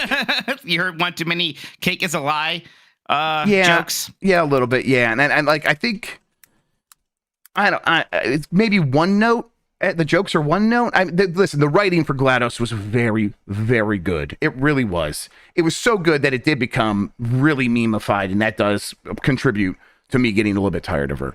But also, it's like, if they made 10 Portal games and GLaDOS was the villain in every single one of them, that would get really tiresome. Well, sure, but they didn't do that. No, I know, but I just think I'm saying that she could not withstand that kind of, like, some of these villains they could do that with and have done that with. I don't know. I want to consider her. I was going to name her as well. So I get it. I mean, you know, that style of humor it is kind of like that. I don't know if calling it Whedon-esque is appropriate, but it was very witty. Yeah, right? Very witty. Clever for the sake of being clever a little bit. Very clever and cute and irreverent, and that worked. It worked for me a lot. Then I haven't played in a while. I think I would still enjoy it. And you know, good boss encounter there too, and they do kind of flip it on its head in an interesting way, where she does the uneasy ally thing in Portal 2. So that stuff kind of works. Yep. Let's see. You go ahead. Yeah, I was gonna say Andrew Ryan. I think worth maybe mentioning. I'm not like feeling the need to like rush him onto the mountain or anything like that, but I don't know. What do you think? It was really interesting. It's just a guy's name, and I still always am going to remember Andrew Ryan, right? That's kind of impressive in its own right. And even though like your one-on-one time with him is really limited, you sort of feel his presence that entire game. Right. There's something there. There is something to an Andrew Ryan for sure. We haven't gotten a Metal Gear representation. Who are you thinking there? I think Liquid Snake is still the one for me. Still the one. Like, I know Revolver also I kind of got retconned to be like the villain of the franchise at a certain point. Even then, it's sort of convoluted. I like Ocelot fine. Liquid Snake was just actually good at being a villain, right? He has nefarious plans, and he has a personal connection to the hero. And also, you know, a lot of this kind of grudge, this chip on his shoulder. He is definitely a goober. Like, how did you like my glasses or my sunglasses? Like, right? Just an incredible performance. Really fun encounters with them. Like that bit at the end where you killed him like twice already. Then he shows up in an armored car or something still chasing you. Liquid Snake is just a lot of fun. I really like Liquid Snake. He's part of what makes Metal Gear Solid 1 so likable. I don't think that, we've had some other good villains in that series for sure. Plenty of good ones. The boss in Metal Gear Solid 3, but nothing really quite worked as well as Liquid Snake for me. All right. Here's the one where when I think about it, I'm like kind of ready to put them above just about everyone else on the list. Dracula from Castlevania. So I was thinking about this too. Dracula. Right. There's a few things there. Like one, it's literally Dracula. It is. Like, it's literally Dracula. Yes, I know. But the portrayal in Symphony of the Night is so strong on its own. I don't know. So that's the other thing too. Is like Dracula has been so many different things in Castlevania. Yeah. It's kind of a mess. It's a different interpretation every time. But you're right. Like, I do think of that Symphony of the Night again. Giant goober. I mean, I know that opening by heart. I'll spare you this time. But gosh, I don't know why. That it just works for me. I love that design too. He's kind of yassified, right? Yeah, for real. Yes, very pretty. He's kind of a zaddy. Okay, let's talk about it, Mike. Should we just do a top 10? We already have a ton of we have a ton of characters, and then we have maybe a couple more that might get mentioned. And honestly, looking at it, it might be easier just to rank them, and that might be more interesting. I tried to say that from the beginning, but I'm saying you're right, Mike. You happy now that I just said it out loud? Well, I'm sorry. Just could you say that one more time? I missed Mike, you were correct that we should have made this a top 10. Oh, okay. All right, 10. Sure. Yeah, Jeff, we can do that. That's fine. Thank you so much thank you for your graciousness, Mike, for letting me do this. Yeah, absolutely, dude. That's great because now people can't yell at us about Sephiroth because it's iconic, even though it's not. Yeah, that's great. Yes, that's actually the thing that made me want to do it the most. Exactly. Oh wait, hang on. I think I'm going to do that. Okay, there we go. Yeah, and there's still plenty to consider. Yes, there are here for sure. Let's see. I'll give you a chance first before I just jump Dr. in there Robotnik, again. I like a lot. Dr. Eggman. Oh, you do like Dr. Robotnik. Yeah, not Eggman. Yeah. That's an awful name. Yeah, I would say Dr. Robotnik, yes. Specifically the weird version of him in Sonic 06 where he looks like a normal human. I don't know. I just like him. I like his character design. He is great. I've always liked him. I think his big round shape, his big dumb mustache, the whole plot of just turning little animals into robots, because why the fuck not? I don't know. Dr. Robotnik's fun. Yeah, and he was played by Jim Carrey. He was played by Jim Carrey. None of these other assholes were. Who would be the best? Yeah, I think Jim Carrey playing Sephiroth would be inspired. I think I would die to see that. Somebody I think stop that'd be pretty me. good too, Jeff. I guess. Uh-huh. I think that'd be pretty good. Yeah, have fun, I guess. I don't know. What do you got, Mike? Okay. Diablo from Diablo. I don't know, because he's just like evil personified. Yeah. I was like trying to think, like, is there in a way that's like, he was intimidating, especially like Diablo 2. I thought it was really cool when I played him. Kind of made him lame in 3, and then he's not in 4 for good reasons. I don't know, like what would there be a Blizzard representation? People really like the Lich King. I think the Lich King's a little. What's the big scary lady from StarCraft? Oh, what, Kerrigan? Maybe you're not really a StarCraft guy now. No, I'm not. Yeah. Kerrigan was the one who turned evil, then they unevil fight her in 2 and turned her into like Jesus, I think. Yes, I think she was Jesus. That's right. Yeah. Oh, yeah. Forget all that. Yeah. Nothing for Blizzard. I don't think. I don't know. Okay. Ridley, right? Yeah, Ridley. Ridley. Even more than Mother Brain. Yep. Oh yeah, I like for Mother sure. Brain. But come on, when Ridley shows up in Metroid Prime, come on, it's shit is real. One of the best things in a video game. Like every time he shows up. Oh yeah, even like gosh, like I don't remember much from Metroid Prime 3 Corruption. I remember that boss fight at the beginning where you're fighting Ridley while you're falling down like it's freaking two towers, and you're Gandalf fighting the Balrog.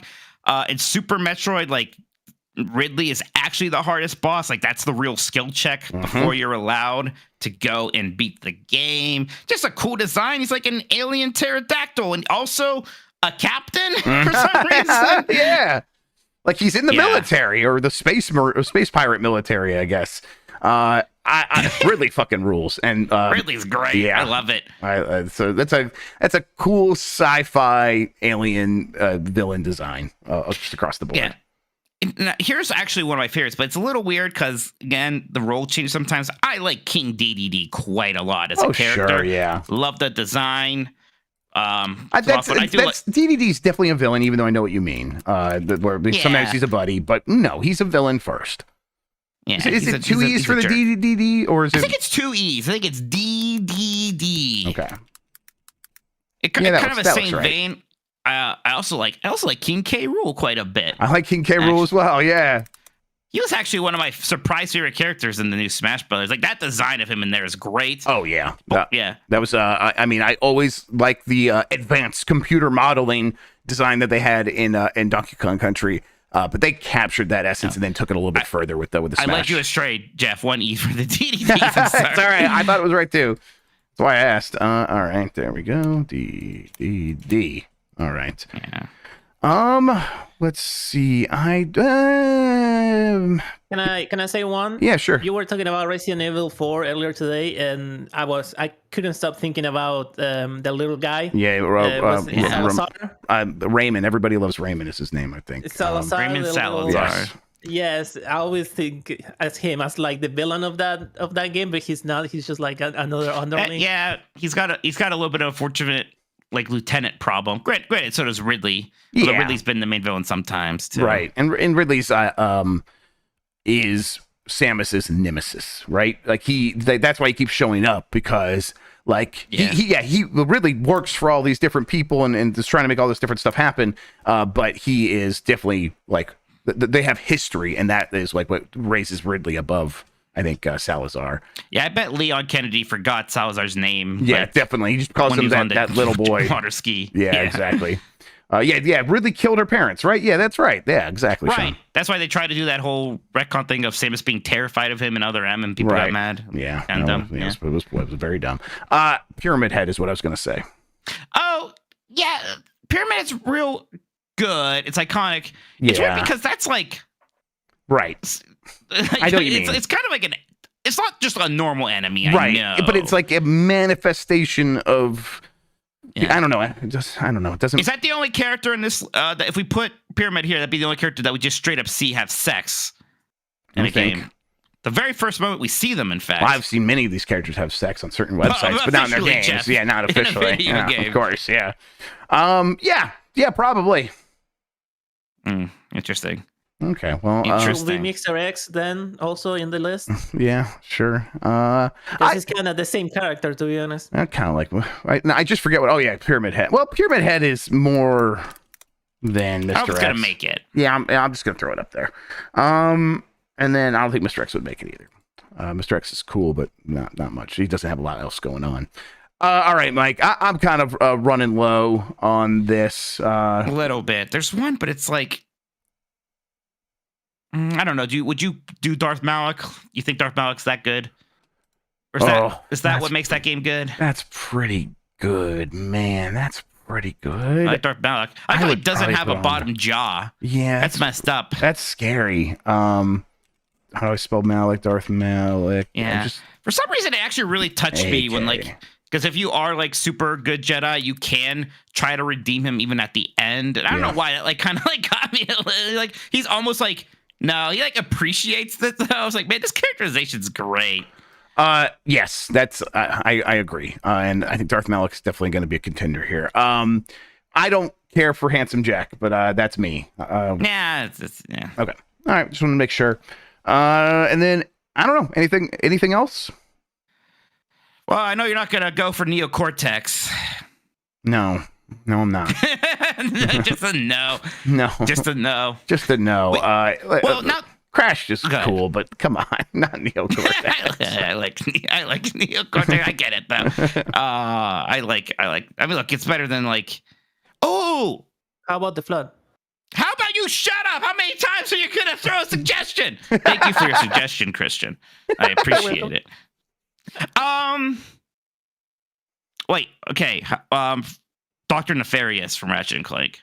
Yeah, I mean, I'd be okay with that. Rules. Yeah, he was especially great in that last one. That was the best boss fight of that game. Was the one you had with him in the middle of the game. Yeah, absolutely. Man, I should replay that game. It's so fucking good. Okay, it's so good. Dr. Nefarious. We did ask the community. They probably have some suggestions though. Yeah, I'll check it out. Let me give me a second while I get that prepped. There we go. There's that, and then I'll bring it up right now. All right. Like Christian Cook says, what'd you even say in that last one that I yelled?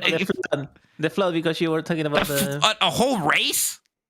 Yes. Wow, you don't think a race can be important? Oh, I'm gonna get canceled now. You're done. Okay, here we go.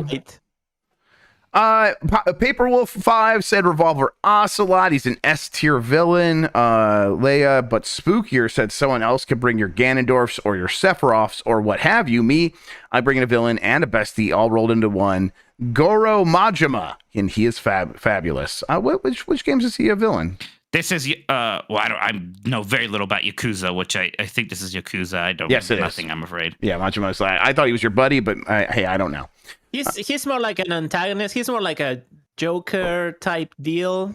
He's not like, well, the Joker is a villain, but he's more like. Is he like a wild card?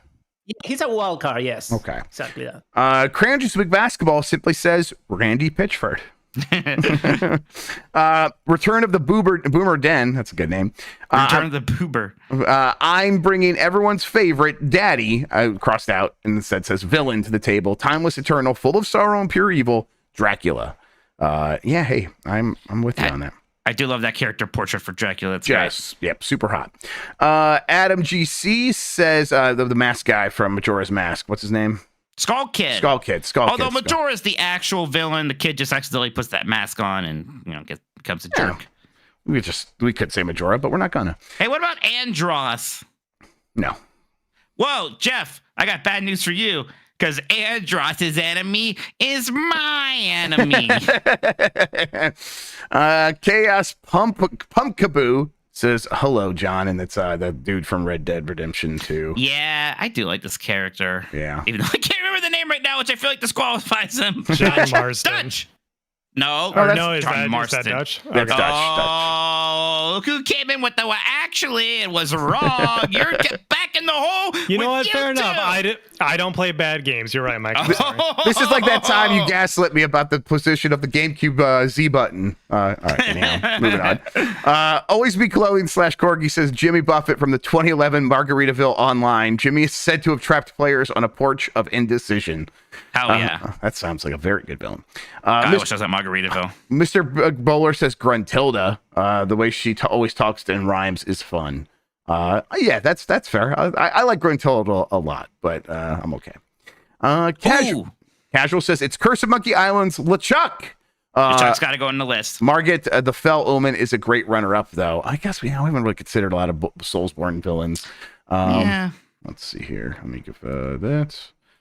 LeChuck. No C in the second part of Chuck, right? Just like that. Okay, there we go. I think there's a C, actually. Chuck. Okay, there we go. Definitely there's a C. All right, there we go. At that upsets me great. All right, you did it. Jethrin says Ridley from Metroid. I get excited every time I see them on screen. Colin says Odin from God of War Ragnarok. That's pretty good. I God, I love Toby from The West Wing too. So. Yeah, that's pretty good. The Once and Future Jason L says, is it too unfunny to say Bobby Kotick? If so, I'll give it to Kefka. Same person. Hey, same person. One for Kefka, not for Sephiroth. Epic Open World says Elusive Man from Mass Effect games. I like this one, but it's not one I think about a lot. I don't know. You shrug. Was he even a villain? Do you not care for Mass Effect all that much? I like Mass Effect. I do. Okay. I admit I roll my eyes at it for some reason. I don't even know why. I don't have a good reason for rolling my eyes at it. I guess it's just like some people, you know how it is. Yep. When some people really like something and you like it, but you're like, why do you like it this much? And there's a lot of that for Mass Effect, for sure. No, Mass Effect is very good. It does not deserve that from me. It's obviously, like, even when the remasters came out, I was playing Mass Effect 1. I'm like, yeah, Mass Effect 1 rules. I like this. In fact, I like that goober from Mass Effect 1, Sarek or whatever. Sure. Saren. I like Saren or Elusive Man, which is maybe a hot take. Yeah. Hammond of Texas says the G-Man from Half-Life. It's pretty good. And the G-Man, we still don't. The problem is, it's been like a million years. We still don't actually know what the G-Man wants, who he is. Once episode 3 comes out, Mike, we'll get all those answers, I'm sure. Dr. Breen, though. I love Dr. Breen from Half-Life 2. Just that guy talking to you on the computer monitors. Just a total shithead who sold out humanity and like dares to pretend like he's important. I love at the end when he's begging with you, right, to stop. I love Dr. Breen. Did we put him on the list? I would like Dr. Breen on the list. Yeah, we can do that. Dr. Breen is very good. I like him quite a bit. Dr. Breen. All right, and then Hammond Texas says Wario and Breen, R-E-E-N. Brain. You thought his name was Dr. He's not the bad guy from Half-Life 2. The way you're saying it sounds like you're saying Dr. Brain. My fault. Yeah, exactly. E-E-N. E-E-N. Okay, there we go. Thank you, Jeff. Yeah, no problem. Hammond of Texas says Wario and Waluigi. Take that, Mr. Eyeballs. Hell yeah. I guess they're They never do. They never accomplish anything evil. I mean, Wario stole Mario's castle one time. What is Mario doing with a castle? That wasn't Mario's castle either. All right, sorry, we were playing the video. All right, listen, Wario and Waluigi are too. I don't know. Yeah, you can play as them too much for me to like think about them that way. Beef Hammer, the other player in every multiplayer game I've ever played. Fuck that guy. That's a good point. I appreciate that. Hey, Clink says Senator Armstrong. The amount of quotes this man put out from maybe an hour of on-screen time is astounding. Some of those quotes are fake, though, right? Yeah, sadly, the one that was, what's your source? My source is I made it the fuck up. But a lot of it is, I mean, man, that's a good character, and they're right. Makes a ton of use out of limited screen time. You want him up there? I want him up there. I like Senator Armstrong as a character. Nanomachine's son is real. That is in the game. He does also coins the Make America Great Again. That's right. That is where that came from. Amen Goldie says, easy answer, just like in real life. It's Hitler. He sucks. Here's a video of him dying to a nut shot in Sniper Elite. Cool. I meant to play that Sniper Elite 5, and I never got around to him. Would you consider like Robo Hitler or whatever from Wolfenstein? Yeah, that's pretty good, man. That's those in Wolfenstein, the New Colossus.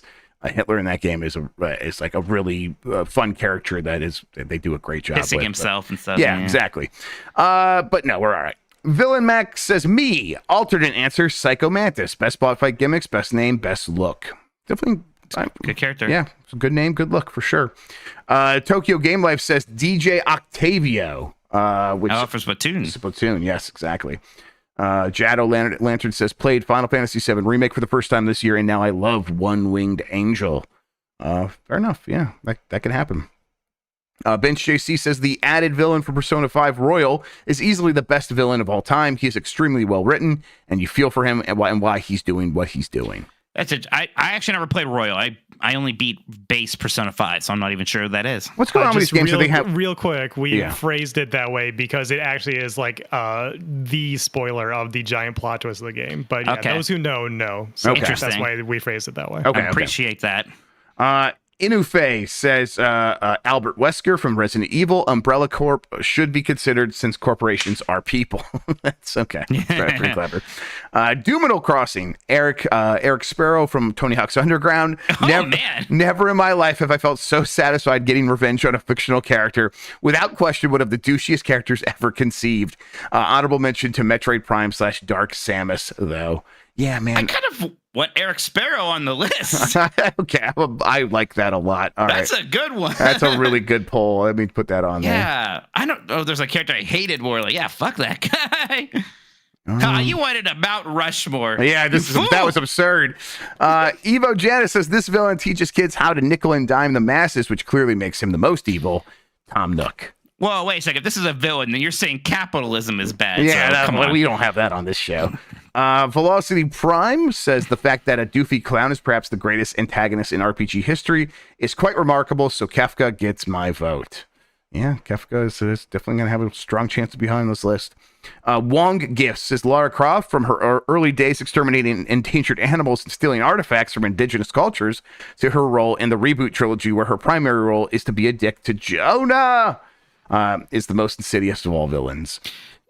If you're hot and British, you get a pass. Though. Yeah, that's how it works in real life. It's how it works in video games. Rules. Yep, that's just how it is, everybody. Taniel is pointing to X, I believe. Yes, SAX. Yeah, SAX. Yeah. Sex. Yeah, sex. Nothing has made me quite as tense as the SAX encounters in Metroid Fusion. Yeah, man, that's a good one. Mex says show Minamoto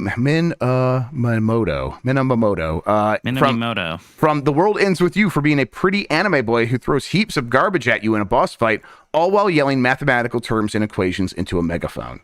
I did like that guy. That was a good villain. Lenny Cool Dick Denver says most people hate Jeff Jarrett because of his booking in TNA. I hate Jeff Jarrett because of that shitty TNA game on Wii that me and my friends played. Man, I want to play that. Vision 49 says, how dare you attack my best friend Jeff Jarrett like this, though? That's right. They're very close.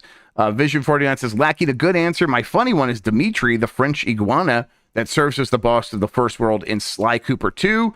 He's goofy as hell, and him calling Sly Raccoonus Dudus gets a laugh out of me every time. Dr. Ryan says, an out-of-the-box take, the best villain of all time is Joel from The Last of Us. As much as I like him and can empathize with his story, he is still the epitome of a villain. Joel is selfish and only cares about himself at the end of the day. And a true villain always sees himself as the hero of his story and has endless justifications for his actions. He's the best villain because everyone forgot he was one.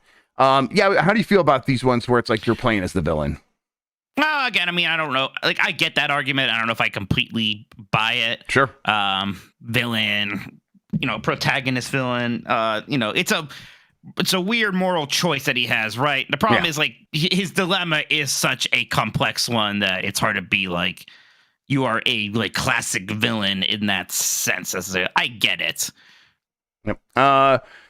From Teriyaki Blues, Gaunter O'Dim from The Witcher 3 is one of the best modern villains. Friendly yet terrifying, creepy yet charming. You can never quite get enough or get quite a grasp of his true intentions, and he steals the show whenever he is on screen. Let's see. Big Tony mentions Ganondorf. There you go. Dirachi says the Yakuza series is chock full of great villains to choose from. My favorite is Kuze from Zero, an absolute bastard from the beginning of that game to the end. That's the one I want to play. That's one people tell me I should play. Yakuza Zero is the one to play.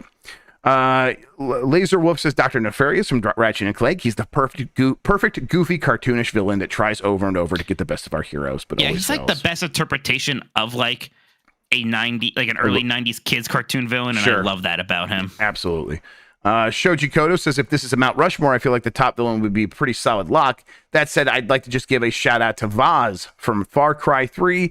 He's definitely one of the reasons I think Far 3 is considered a high point in the series and one of the more memorable villains in the past decade or so. Let's see. Spoon. I liked it so much that it feels like every villain in Far Cry has basically just been that. Yes, they feel like they have to just replicate that each time.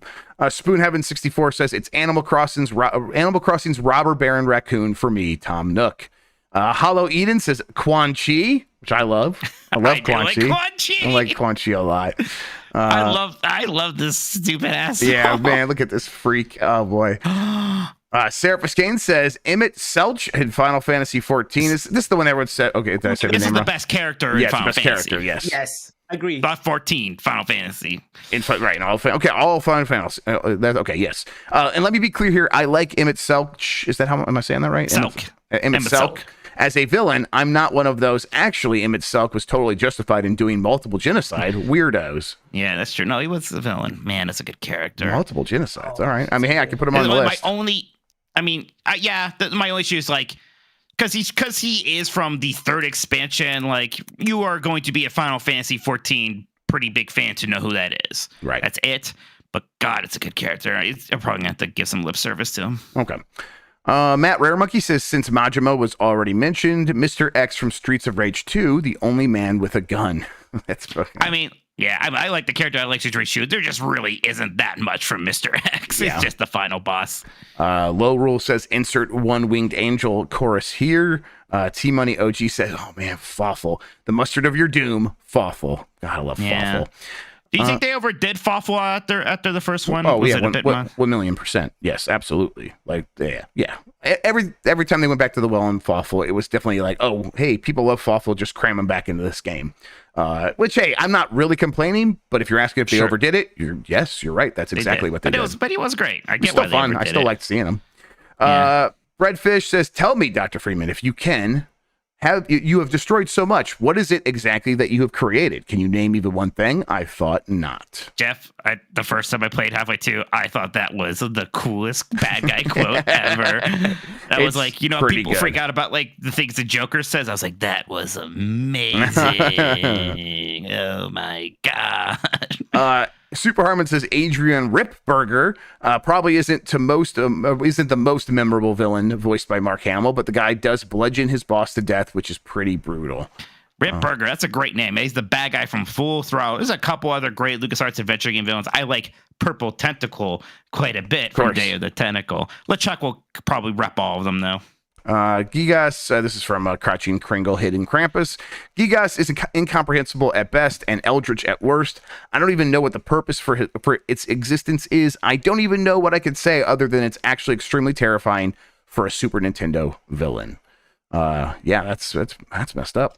I'm looking at this image. If that's what the boss fight looks like, that's wild. Dr. Lynch says Turbo Sean. I think that's worth considering. Did I kill you in Halo today or something, Dr. Lynch? What did I do to deserve this? Screaming Madden is it Kazuya or I can't remember the name of the dad. That one's Heihachi, I believe, right? Heihachi, yes. There we go. Yes, Heihachi. There we go. Heihachi, that's a good fighting game villain right there for sure. And then Turbo Sean says Giovanni or N are the correct Pokemon answers, but shout out to Lusamine from Sun and Moon. Lusamine. It's a Lusamine. She's Italian. From the Sun and the Moon. She's the best kind of hero of her own story, only the antagonist to the player character because of difference of ideals, going to extreme lengths to advance science and save her family. Also, she's literally mommy. There she is, everybody. Take a look. Yep. Mommy. Spooky Christian, God from the Persona series and real life, or the Endsinger from Final Fantasy 14. If 14 has one, it's going to be Emmett Selk. All right. We definitely have enough to work with here now, Jeff, I believe. Yes, we do. Okay. So I'm going to expand this for myself. It's probably going to mess things up a little bit for y'all. That's fine. That's fine. There we go. Okay. I like most of the characters on this list. I wonder if there's like a consensus number one. That seems like that might be tough, but what are you feeling? I mean, I think number one's probably just Bowser. I'm okay with that. I think that's right. Yeah. It's just like I said, Bowser can be so many things and always feels right. Yes. It doesn't feel like, I can't believe they did that with Bowser. It's always good. And he's definitely been, you're right. He's been like, not actually scary, but like intimidating. And then he's definitely been the funniest character on this list, which I think is pretty a cool thing that a villain can have that kind of range. Yeah. So for the rest of this list, I mean, God, there's so much to pick from. I guess maybe should we just decide what's going to be in the top 10? Do you want to like move one up? I mean, yeah, sure. We can even you can even try to do it in order. Like, what do you think number 2 will be? So let's save ourselves some, we can adjust later. All right, let me move this. I think I see what I think number 2 should be. All right, yeah, go ahead. Say it. I think you'll agree. So, Ridley. Yeah, I love that. Yes, totally. I freaking love Ridley. There we go. Okay, so we got Bowser and then Ridley. I personally would put Dracula up there at number 3, but I'm gonna be okay if Dracula just makes the top 10, Mike, if that's okay with you. Yeah, he's gonna make the top 10, so you can go ahead and put him at number 3 at least. Okay, we'll just do that. I think that's fine for now. Okay. Sounds good. Yeah, let me see that whole short list again. Okay, see. Yeah, are you here? Let me try to see if I can. Yeah, there's a little delay for me. I would at this point probably say Kefka, actually. Yeah, that sounds right to me as well, actually. That looks, so far that list looks really correct. And that looks like the Mount Rushmore right there, by the way. Probably would have been. That would have probably been it. That would have been the Mount Rushmore. Maybe Ganondorf would have been up there. I don't know. We probably would have talked ourselves into this. Might have Dracula would have got dropped. Ganondorf. Yeah, that's probably right. But I'm glad what we have right now. So I mean, does that mean Ganondorf should go up now? Ganondorf should probably go up. Yeah. Yeah. Okay. So right now, everybody, we have Bowser, then Ridley, Dracula, Kefka, and Ganondorf. Those aren't locked into position or anything yet, but that's what we have so far. Should we start spreading our wings a little bit here? Maybe do some off the wall ones. I definitely have, because I definitely have a couple favorites. Yeah, What are your favorites? Yeah. Let me give one of mine. Dr. Wowie. Yep, that sounds good. Let's do that. There's a couple that I think would be fun to get up there, but I would probably put Shao Kahn up next. Maybe. I like it. Yeah. I like it. I like Shao Kahn a whole ton of a lot. All right. We have 3 spots left, Mike. Okay. Yeah, it's rough. Consolidate this real quick. I definitely do want LeChuck in there. Okay, that sounds good to me. I'm like between like King K. Rool, Dr. Robotnik, and I don't know, maybe those two. Maybe that's where I'm at right now. What about Liquid, though? I'm fine with Liquid going up there. But I just put a bunch up. Like, which one do you feel strongest about? Well, of these, I think I feel strongest about King K. Rool. I just love his design. I think it's a cool character. Yeah. And like more of a straight up villain. Like DDD is often not a villain. Oh, you said you put up a bunch. I just put up Shao Kahn, and you put up LeChuck. So that one time somebody yelled at me for supposedly taking over, and I've been self-conscious ever since. Nah, I'm my favorites are up on the list now, so I think you should get Liquid Snake up there. Well, let me take a look. Let me see who. There's a part of me that wants to get Eric Sparrow on there at number 10. Oh, yeah. Actually, can we do that? Yeah. I mean, I love Nefarious. I love Liquid Snake. And Armstrong. Well, let's put Sparrow. Let's see if there's one way to swap. And then let's see if we need to swap anything. Sparrow should be number. Okay. Yeah, number 10, right? Yeah. Okay. All right. Cool. Okay, Jeff, let me ask you. Are we just putting Ganondorf up there because we think he should be, or do we really like that character a lot? I really like the moments from Ocarina of Time a lot. Beyond that, I don't think about him too much. I think that, let me try to think, how did I feel about him in Tears of the Kingdom? No. I'm fine. Would you rather have Liquid Snake than Ganondorf? I mean, me personally, no, but I'm okay with that. Okay. I'm definitely okay with that because I'm not like carrying a torch for Ganondorf personally. I could go either way. Like, I don't feel that strongly about it. I was just like, I do. Like, let's say, like, which one do you feel worse about not being on there? Between those two, it's just all of them that's not on there. Of all of them that are on there, let me look here. Is there one you want to try to like? Dr. Robotnik being on there is a little sad, but whatever. Yeah, Dr. Robotnik is probably the answer for me, and it's not that strong. Well, maybe Darth Malik I like a lot. I do like Darth Malik. Man, that's pretty good. I'm like, if we want to move King K. Rool down, because I'm just like, I like the way he looks. That's where I'm at with King K. Rool. Yeah, maybe King K. Rool's good. King K. Rool's good, but I don't know if he needs to be up there. Darth Malik there is more interesting. Yeah, I agree. Let's do that. Oh, Darth Malik. Okay, that feels right. Okay, so is there a place where Liquid Snake gets on now, Mike? Because I legit now I am good with mine on the list. Yeah, I think it's just I think he just doesn't make it, unfortunately. I mean, he'd be like 11 for me. Yes, I mean, so in some ways he would be on there above Eric Sparrow, but it's too good. I'm sorry. Good. That was a really good call out. I like Eric Sparrow a lot. Here are the 10 games we have up there, or 10 villains we have up there now. Bowser, Ridley, Dracula, Kefka, Ganondorf, Dr. Wily, Shao Kahn, LeChuck, Darth Malik, and Eric Sparrow. You want to rearrange anything? For the top 4 I'm really good with. Beyond that, I don't know. Should I put a Dracula quotes Castlevania or Symphony of the Night or what? I think people understand. Okay. It's just Castlevania Dracula's fine. Okay. That's fine. No, I think we're good. Okay.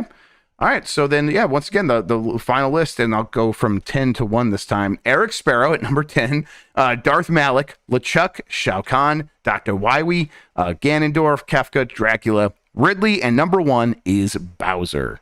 I think that looks real good to me. It's fine. All right. We did it. We've succeeded here. Well done. All right. I'll tweet that out. We'll get yelled at, and that will be that. Hey, Mike, what games have you been playing? Unless you have to go potty or anything, let me know. No, I'm good. Let's just do it. Yeah, you said you want to do a short episode. We're getting close to 2 hours. Yeah. We're bad at this. Yeah. It's gonna be give me 1 second. It's gonna be a break right now, and now we're back. Thank you. All right, cool. So then, Mike, what have you been playing? I know you've been trying Spider-Man and stuff. So. I did start Spider-Man 2 finally, just playing an hour. It's exactly what I said would happen, where for some reason I wasn't getting excited about that game, even though I loved Spider-Man and Miles Morales. And once I'm playing, I'm like, oh yeah, Spider-Man's cool. I like this. I'm like, ooh, Sandman. Not only do I forget that I like how these games are, I forget that I like Spider-Man. Mm-hmm. I don't know. That happens every time because I loved Spider-Man, like the original comic runs, the first 2 Raimi movies and all that stuff. And then since then, there's not a whole lot that scratches that specific Spider-Man itch. Like I like the newer Marvel movies, fine, but they're very much their own thing in a way. There is something about this take on Spider-Man that is modern, but still has a closer tie to the classics for me that I like a lot. Still controls really well. The world is massive. It is just a lot of fun to swing around. Yeah, I'm having a great time with it. I mean, you've beaten it. You have more to say than me. The one thing that I don't want to get too caught up on it forever, and I'm starting to get over it, but it was distracting at first. I still think it's really weird that they just changed Peter Parker's face. It's weird. It was a wrong move. It was the wrong move. I don't know why. I might get why they think they needed to do it, but it was the wrong move. It was a weird move. Yes. I really love that game. I have personally settled on it for like the giant bomb scale. I would give it a 5 out of 5. And the big part of that is like I would really love to go back and just keep playing it and 100% in. I think I might actually do that if I get a little bit of time here because I don't think it would take all that long. I think that its strengths are and it plays to them are it doesn't try to overwhelm you with map barf. It has meaningful side stuff to do, and then the characterization is mostly pretty good. I don't think the story is quite as high as the first one. I think that the game's combat is very good and very fun, and you get in the flow of things, and then there's a bit too much of it, or it's a bit too samey by the end. Just by a little bit, a small smidge too much. Well, I can't believe you hate this game. I know, right? And then and it's so wild. But and then the story itself It does frequently do the stop and talk, and it takes different forms in this game. So I think that's to its benefit, where it's like in this one you're going to be Mary Jane, but now she's got a fucking cool pistol kind of thing, and so they make that a little bit more fun. It's still not great. You're still not swinging around. It is interesting because like that was like one of the biggest complaints with the first one. It is interesting that instead of just not doing it, they're like, no, we're gonna make it better. Yeah, I guess that's admirable. Maybe the path of least resistance may have been the better one here. Right. I don't know. I think they are compelled by the idea of, hey, Mary Jane is a part of this story, sure, and she's not. We don't want to damsel her, so we're going to have her give her own agency. I think they're compelled by that, and I think that's also admirable. But when I'm playing as her, I'm not having as much fun, and that's just the truth. And it doesn't. There's not a ton of that. But that's like one of these walk and talk sort of things, or something equivalent. Basically, that's my way of saying anytime I'm not being Spider-Man, and not being Spider-Man in the open world, which is where the game is actually at its best. And it does it very frequently throughout the story, where you are doing something that is not swinging around as Spider-Man. That's to the point where Dan stopped playing, right? Dan was like, well, they're going to keep doing this. I'm going to be done. I'm just going to play in the open world and do that stuff instead. I got through it. I don't think it really is super detrimental to it. They just do it a bit too much by the end. Those are the small nitpicks here. Beyond that, I'm so into what they're doing with Spider-Man. I think I'm so excited about what they are setting up for a sequel. I'm like, give me that stuff. Let's go right into it. And again, a big part of that is like just the characters they built up in this thing, and how that's gonna how I know they're gonna be affected by what happened here, and now how are they gonna deal with that in the next game. That stuff is so strong that, yeah, I'm very into it. And you're like early on to the point where it's just going to keep getting better for the next several hours. I remember when I was talking to you about this game originally before the embargo, and I was like, I definitely didn't love the intro.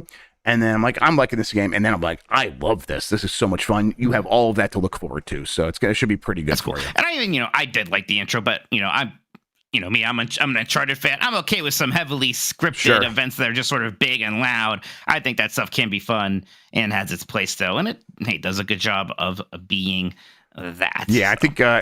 I think I just got annoyed when it's like, man, the Sandman's out there, and I'm stuck in this building fighting a bunch of little Sandmans, and it's just, I don't know, and that didn't work for me. But it wasn't bad. It just wasn't clicking as much as I wanted it to. Really good game. Do you like Kraven in it though? Just give me because you guys laughed at me a little bit when I was like, I'm a big Kraven the Hunter fan. Is Kraven like cool in this? Oh, I'm a Kraven the Hunter fan now. Yeah. Oh hell yeah! I think he's the best part. And he's very good. They use it. He looks exactly like fucking. Is it Eliash from WWE? Elias, thank you. Yeah, Elias. He looks exact. I'm like, I knew Elias it wasn't. Is a real name. I knew when I was saying it was wrong, like very wrong. But that's just where my brain's at tonight. Elias. Elias. Why can't I say it? This is it. Elias? I think I'm dying. Jeff, oh no, I'm just dying. I think that's what's happening. It's not that funny. You were pretty close. Fuck, I'm just gonna give up. He looks exactly like him though, but no, the character is good. It's really good. They use him to bring in all these other like B, C, and D tier Spider-Man villains. B, C, D tier villains. Me too, yes. And it's really well done. They don't have to like manufacture all these stupid reasons that Spider-Man is interacting with these characters. Kraven can be that reason, and then Kraven is always this threat looming. And yeah, it's good stuff, and it helps elongate the story. They do a good job of like giving him strong beats, and they don't overstay their welcome with that stuff or anything like that. So yeah, I'm super into Kraven. Kraven's really cool, actually. Cool. Well, we're all gonna get some chance to play more of that soon. We've got Mario. Like, when does Mario Wonder available? Like, is that 11 usually? I think it's a little bit later than that, actually. I mean, it might be like midnight. 1 a.m. For us. Okay. Okay. That's okay. I hope it's not like 3 a.m. I can't ever remember, but I guess we'll see. We'll see when it actually unlocks, and if it's not till tomorrow when I play it. Oh well. But I would like to play some of it tonight if possible. Yeah. But that's me. I'm kind of just waiting for Mario Wonder now. Been playing more Sonic Superstars. I mostly don't like that game. It's kind of how I feel now. And the bosses are a big part of it. There was some of the levels where I think we mentioned, hey, the press zone. What is it called? Press. Well, so this one's called hard press. I don't know.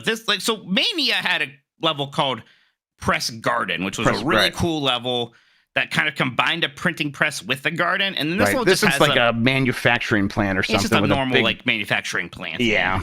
I don't know. I like some levels. There's a snow level. I got excited about that. Yeah, there's like that one. I forget what it's called. It's like the cyber level, and that's kind of fun. It has some voxels. Yep. Some voxels involved. Yep. There was I guess it's a spoiler. There's one level that was just suddenly a very random retro Sega game, and I liked that. It was like the way it's like retro. It's like, hey, video games used to be Tron. Like this is, okay, never mind. Then maybe I haven't seen it yet or whatever. Maybe. I don't know. Well, we'll see. I'll tell you when we get offline. Okay, cool. All right, I think that's gonna do it. Mike, why don't you tell people where they can find you on the internet? You got a few more super chats. Oh, yeah, hit that real quick. Yes, please. Yes. Let's see. Let's see. Yeah, we had a few more. Oh, yeah, it was about Shigeru Miyamoto. That's right. Sriracha says, Mike, I made you a new Giant Bomb song. Please forgive me. It's awful. Okay, we have to check that out. Thank you so much, Sriracha. Very fun. Shigeru Miyamoto says, as Mario's Papa, I can confirm that the Super Mario Brothers Wonder game for Nintendo Switch Family Systems is not a core Mario game. Well, apparently you also thought that Yoshi's Island was, so you just don't know what you're talking about. So you're losing it. And what, Dad, Grandpa, why don't you just get back in bed, please? Oh, Grug says Dan is in LA Noire. Put him on the list. Like, who is Dan in LA Noire? I know he's in LA Noire. I think he's a random NPC. Yeah, that's right. He's just random. Yes. Yeah. Yes. I don't. Can you talk to him? No, I think he's just like just okay. Just a character model. Well, listen, if you know what you're doing, definitely. I think he walks away. I think he walks away and disappears after the cutscene.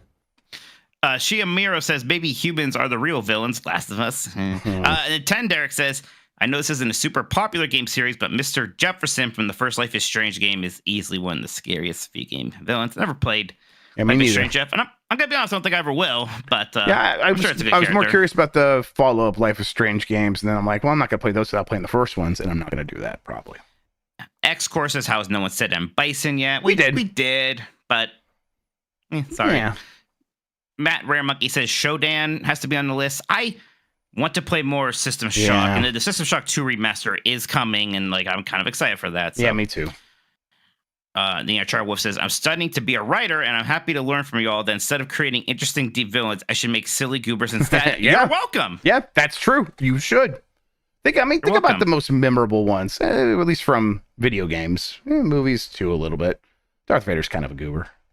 Yeah, like Darth Vader. Yeah, what is like a deep villain? People would be like, the Joker from the Joker. Yeah, cool. Is that what you want? I think it's very easy if you try to write a deep villain that you're going to end up with a Joker from the Joker. Yes, yeah. Have fun. Have fun with your characters. Make your characters fun. I mean, either do that or just don't write like a villain. Necessarily, you write an opposing character who isn't in that mold. It's fine. All right. That's it for Super Chat. Thank you so much, everybody. Thanks for listening, everybody. We're going to get out of here, and we're going to hit the song right now, and let's try it one more time. Mike, where can people find you on the internet? Oh, Twitter, whatever the hell it is. Tokoto. Twitch, Tokoto. Twitch has been doing, it's been fun lately. A lot of people have been watching, so we'll do some stuff this week. I've been playing a lot of Resident Evil 2 for the game club. I beat Leon's campaign. I'm into Claire's now. Hey, that's a pretty good game too. These Resident Evil games, they sure are good. Turns out. Love them. Yep, it looks like that's the way it's always been. Anything else? Anything else you want to promote or anything like that? I guess we did record a new half episode for 90s Disney about our favorite original park characters, kind of the thing. So that should be going up tomorrow if it didn't go up today. Very cool. Imagine. So a lot of you have been checking out 90s Disney from here in Giant Bomb, by the way. So thank you very much. We've been getting a lot of emails, and the numbers have been doing really well in that one. So thank you for checking out 90s Disney. I don't know, Jeff Grubb a bunch of places. Thanks for listening, though, everybody. Appreciate it. Thanks for joining the Discord. If you want to join the Discord, join our community, go to discord.gg/gamemess or gamemess.net. A little bit easier. Tomorrow. What's that? Columbros. Yeah, episode 3 is up for supporters, and yes, check that out. And if you're not not in the Patreon, the first 2 episodes are out now. It has its own podcast feed. You can subscribe there, or you can get it here on this YouTube channel. We put up the episodes on there as well. Let's see. Tomorrow on Giant Bomb, I am going to be doing UPF with the boys. We're going to be playing some Spider-Man 2, at least some Spider-Man 2 at some point, and then a lot of Mario Wonder. That's the plan. So looking forward to that. And then for both those games, like that won't be the only content for those games on the site. We will have more to do with both of them probably next racing week. and wonders. Yeah, exactly. And we might find a way to race in Spider-Man. So there's plenty to happen with that stuff. So looking forward to it. The speed of the SSD, brother. Yes. Any like big plans this weekend, or is it just the gaming weekend for you, Mike? I just want to play these games. That's what I want to do. Boat. Yep. I think we're supposed to do like a haunted house or something, but I want to play games. We'll see. Bye, everybody. Till next time.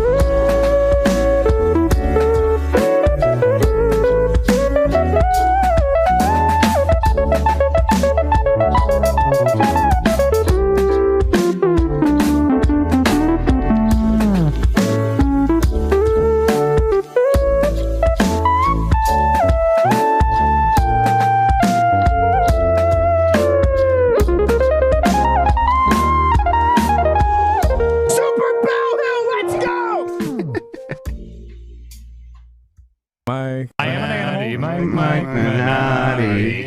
Mike Menotti, Mike.